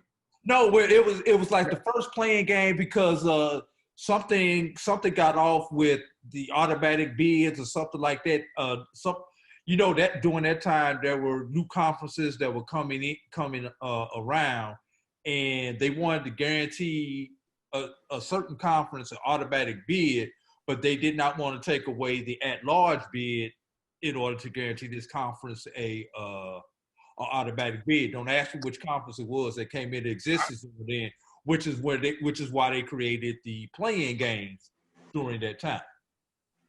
I gotta look into that because that doesn't sound. In my head that, and you're talking to somebody who does a bracket every year. I don't recall them doing any kind of play-in until they created that first 4 foolishness. There was some. No, we were in a play-in. I mean, the NCAA had a lot of that stuff going on. Like you say, there was a lot of political jockeying, with these power conferences. They didn't want to share with these other schools. Plus, you know, hey, you know, you got Coppin State sneaking, going around beating people. Alcorn State back in the 80s under Dave Whitney was knocking people off too, you know, and in the NIT and in the NCAA. So they just didn't want to take that chance. See, so. And if I remember, even one year, they SWAC and the MEAC team actually played each other in a play-in game sometime during the 90s. Right. Well, that's traditionally, that's how that was done. I mean, that tradition goes back into the 50s and 60s when they had the old NAIA. I mean, you may have heard of District 32 and all that. They put all the black schools in one district. So we had our own district tournament. So we had to fight our way out of that to get to the main draw. But see, Tennessee State with John McClendon, see, they and was it Richard Skull Barnett, another Nick. They won like 3 straight NAIA championships. They said, okay, you're gonna put us in with the brothers. Okay, well, we're gonna fight our way out of it, and then we're gonna make y'all pay. And that's what they did. 3 straight years they won NAIA championships. And just to clarify, Drew, okay, so so beginning in 2001 is when the field went from 64 to 65. I forgot about this, so props to you for thinking and remembering this. 2001, the field expanded from 64 to 65 in what became known as the play-in games. And this article that I'm reading says it was in response to the Mountain West Conference that was created in 1999. And so you essentially had a 16A versus a 16B. The winner would be the 16 seed versus a number 1 seed. So, right. And then it eventually, 10 years later in 2011, became a 4-team play-in game where they took basically all 16 seeds, made them play in, and then they also kind of took the at-larges and made them play in as well. So, yeah, I hear. Okay, so you're right. That was a FAMU team, wasn't it, in 2001? Yeah, that was Reggie Finney and 91. Reggie Finney, DeLon Turner. Yeah. No, 2000. Willie Booker was. No, this is 91. This is when I was on the hill. I remember this. Yeah. That's right. DeLon Turner, Reggie Finney, Willie Booker was the head coach. Yes, Coach Booker. And Mickey Clayton was an assistant coach. Who later became head coach of the women's team. Right. Okay. I will defer to you guys with the knowledge on that one. I will defer to that. All right. And the reason I remember that because some of them were classmates of mine, Brian. We actually took classes together, so that's why I remember. There you go. I wasn't quite at FAM yet during those years. So, yeah. Okay. So Alvin, what's your moment from the 90s? Well, my moment from the 90s would be that 99 FAMU football team that reached the semifinals, and they were 44 seconds away from a national championship game appearance. Yes, I know. I mean, it was painful to even think about. Yeah, we knock off Appalachian State in the first round, 44-19, then go to Troy and beat them for the second year in a row. We beat them in Alabama that time. And then we go to Youngstown State in the semifinals, and we ended up losing it. Jim Tressel was the coach, right? Jim Tressel was the coach. I told Billy Joe, you should have gotten a cut of his first Ohio State contract because you helped him get there anyway. But they got smashed by Georgia Southern in the final. I said, man, we'd have been ready for those turkeys this year, but but anyway. But the interesting thing about that, like I said, we were up 24-13, 7 minutes left, and basically let the cat out of the bag. I'll just be nice about it and let it go, because I know it's painful for some of us Nothing was more painful than sitting next to the MEAC commissioner when that game was over. He looked at me like I had just talked about his mama, because we just knew we were going to Chattanooga. So when the game was over, he looked at me like, "How did y'all lose that?" He looked at me like, "How did y'all lose that game?" Huh? Was Free still the commissioner then? No, this was Charles Harris. Okay. And but I tell people about that game. You know what? That was a national semifinal. Right. Now the week before, A&T lost to. Remember A&T beat Tennessee State #1 first round in '99. They played Youngstown. They played Youngstown. Now, had A&T beaten Youngstown, it would have been FAMU and A&T in Tallahassee for the right to go to the national championship game. And they had a knockdown drag out in Greensboro like about 3-4 weeks before. And of course, they beat us. They beat FAMU. And so when we were wailing away on Appalachian State, the media at halftime were like, we were up 19-0 at the half in wherever that was in Boone, North Carolina. And I had reporters running up to me going, "Who are you guys? Didn't A&T beat y'all a couple of weeks ago?" Yeah. But we had just played Southern the week before and smashed them. So let's just say we were a little bit feeling ourselves. We were feeling ourselves. And and Bill Hayes had a sneaking love for the Rattlers. He wanted to beat us any way he could, and he had them ready. But didn't matter, because the next week we took it out on Bethune-Cookman. I think we scored 63 on Wyatt. That one to get us ready for the playoffs.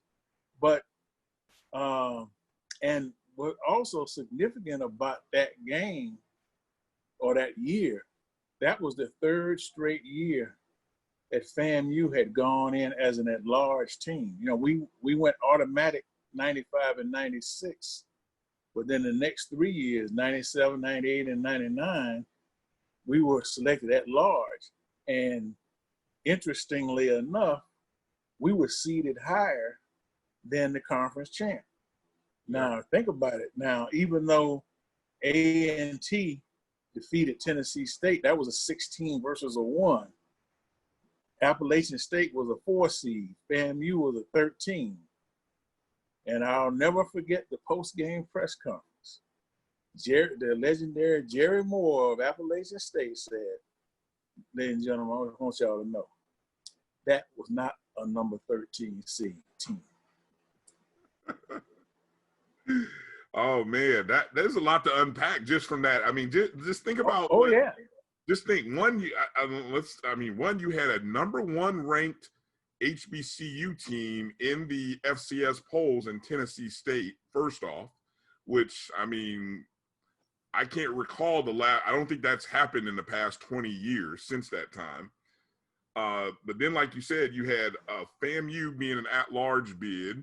You had A&T in there. You had by the time.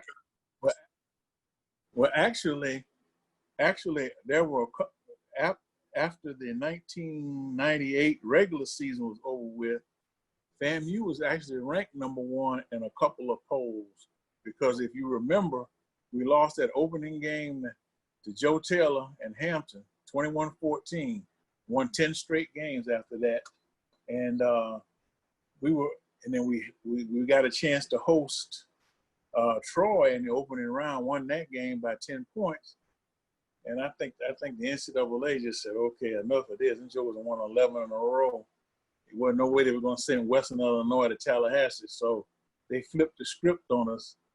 And we actually had them on the ropes. I don't know what it is about FAMU and the Midwest, but we get up there, man, and it's like, I'll tell you what it is as a kid from the Midwest. It's cold, my brother. It's the hawk kind of came in on us. At least that's what we were telling ourselves. You'd have been in Tallahassee for the last 4 months, and now you got to go back to bone-chilling weather, yeah. Well, I can tell you this. FAMU only lost a couple of games in playoffs where they were just dominated. Everything else was, mistakes. That Georgia Southern game in '97, I mean, we turned the ball over 4 times in the first quarter. We were down 35-7. It's a 45-37 game with 8 minutes left. We came back on them. Same thing in Quinn Gray's senior year. We were up 21-7.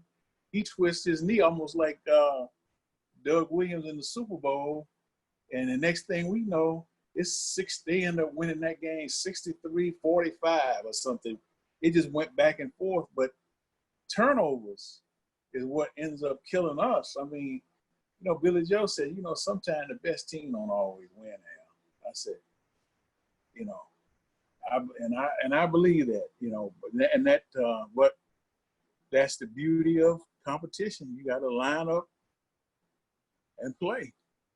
Yeah, it really does hold true. The team that makes the fewest mistakes usually is the team that wins, and that goes penalties and turnovers. It usually kind of works out that way in not only just football but in most sports, especially where there's turnovers involved and things of that nature.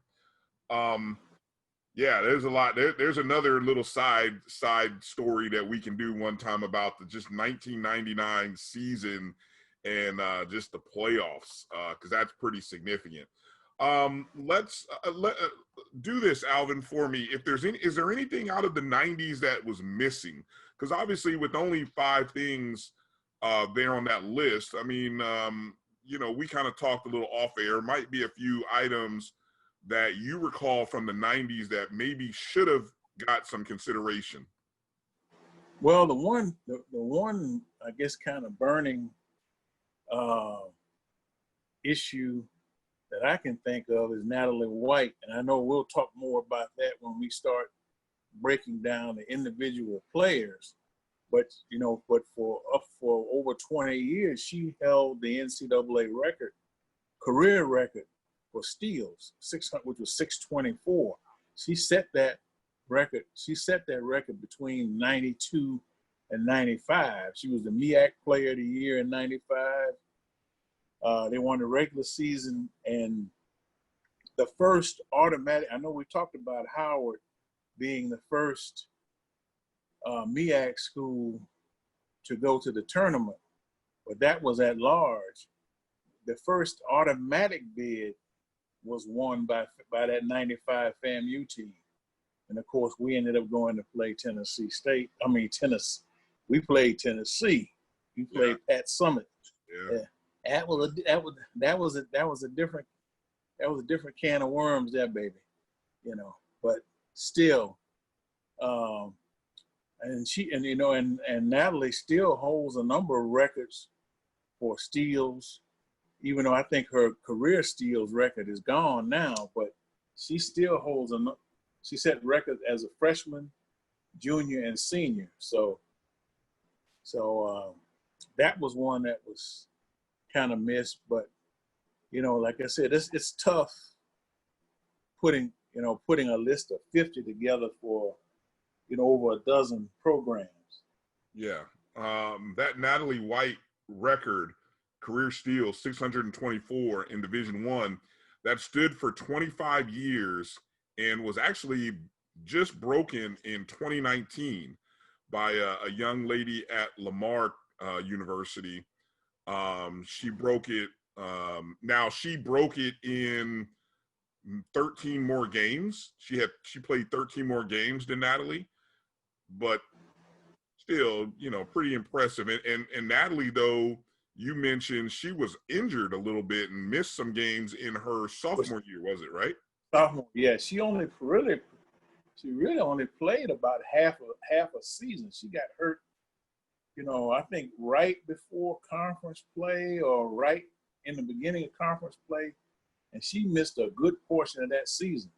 So yeah, that's probably why there's that discrepancy in terms of the games. But that makes it even more amazing that she did it in fewer games. Right. And average, I think the average was 5.5 steals per game, 5.5 right per game. And she had 14. She had 14 in one game. She had 14 in one game.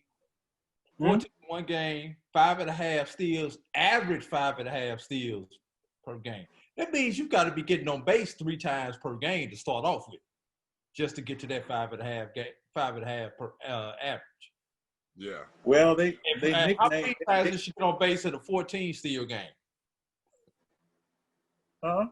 I said, I wonder how many times you have to get on base to steal 14 bases in one game. Oh, you just referring it to baseball? You like trying to compare it to baseball? Yeah. Well, same thing. You got to get on base. Yeah. Well, you just brought up something.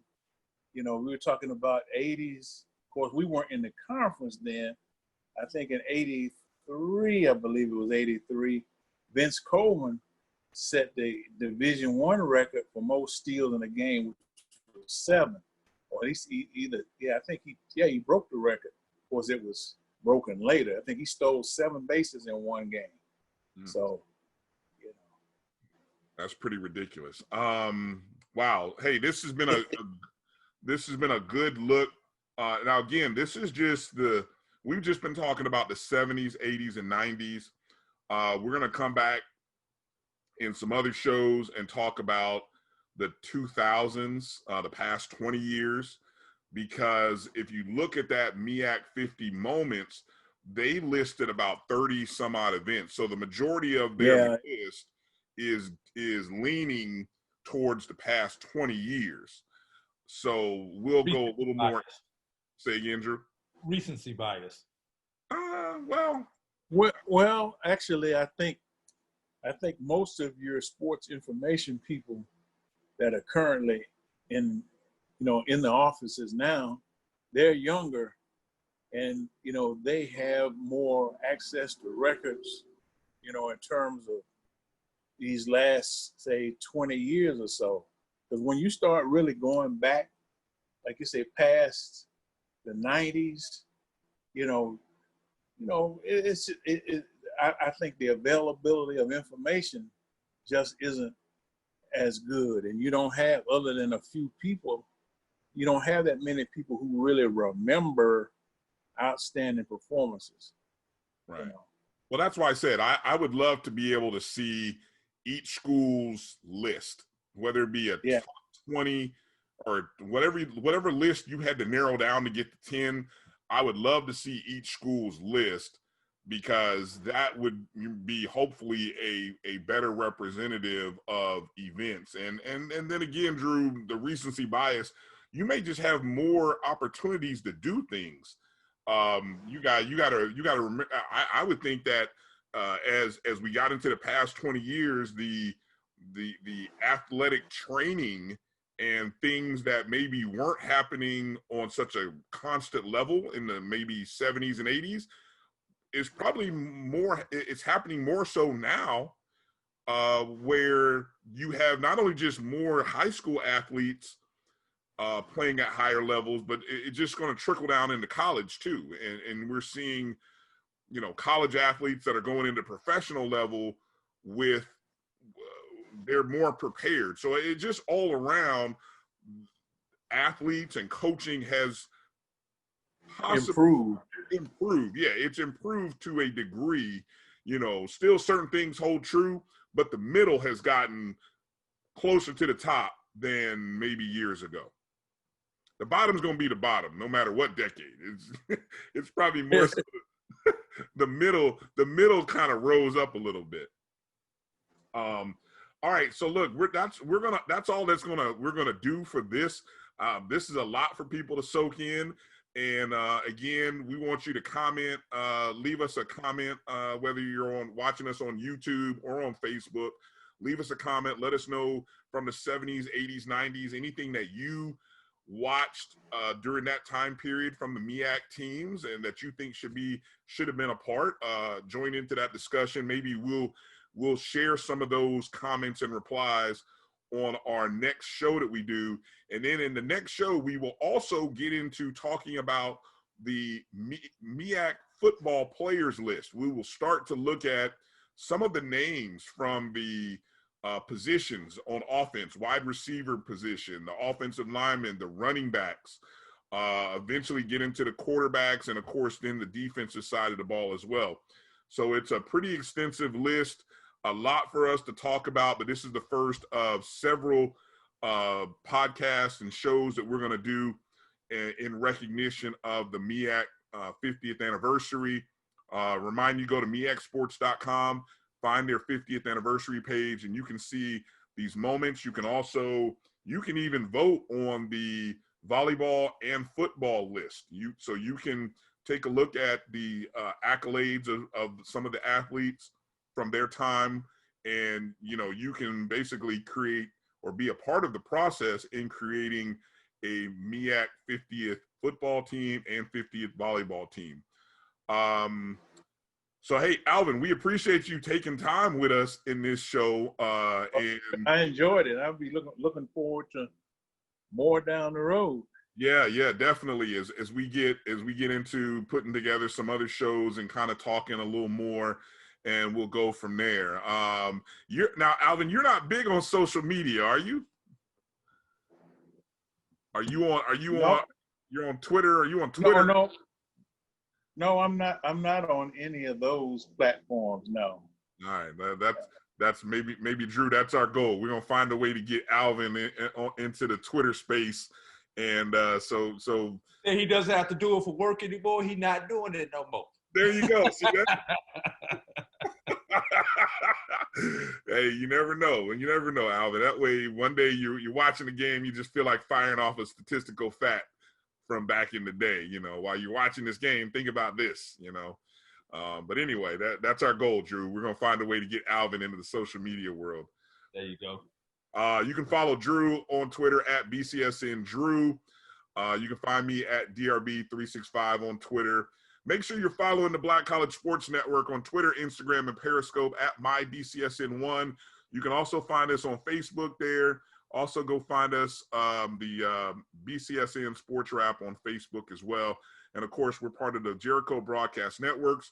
Go download the JBN app. Just go to the Apple or Google Play Store and just search My JBN or My BCSN. Download the app. Whenever our shows go up, you can get access to it. Any of the shows that are part of our network, including Dr. Cavill's Inside the HBCU Sports Lab, which airs every Tuesday night, 7 p.m. Eastern, 6 p.m. Central. Dr. Kenyatta Cavill, Mike Washington, Charles Bishop, those guys do a great show. We're glad that they are a part of the family and that we get to be a part of what they do. So for our guest, Alvin Hollins, MEAC Hall of Famer, and AD Drew, I'm Brian Fulford. Thanks for watching this show and listening to us. Leave a comment, review it, like us, let us know what you think, and stay tuned for more from the MEAC 50th anniversary as we do some future shows upcoming. Thanks for watching. You guys be safe. Mask up. We're still in a pandemic, folks. It ain't over. So just mask up. Be safe out there. Wash your hands. Don't cough on anybody. And God bless. Be safe. I'll holler. But my beats, they are hard.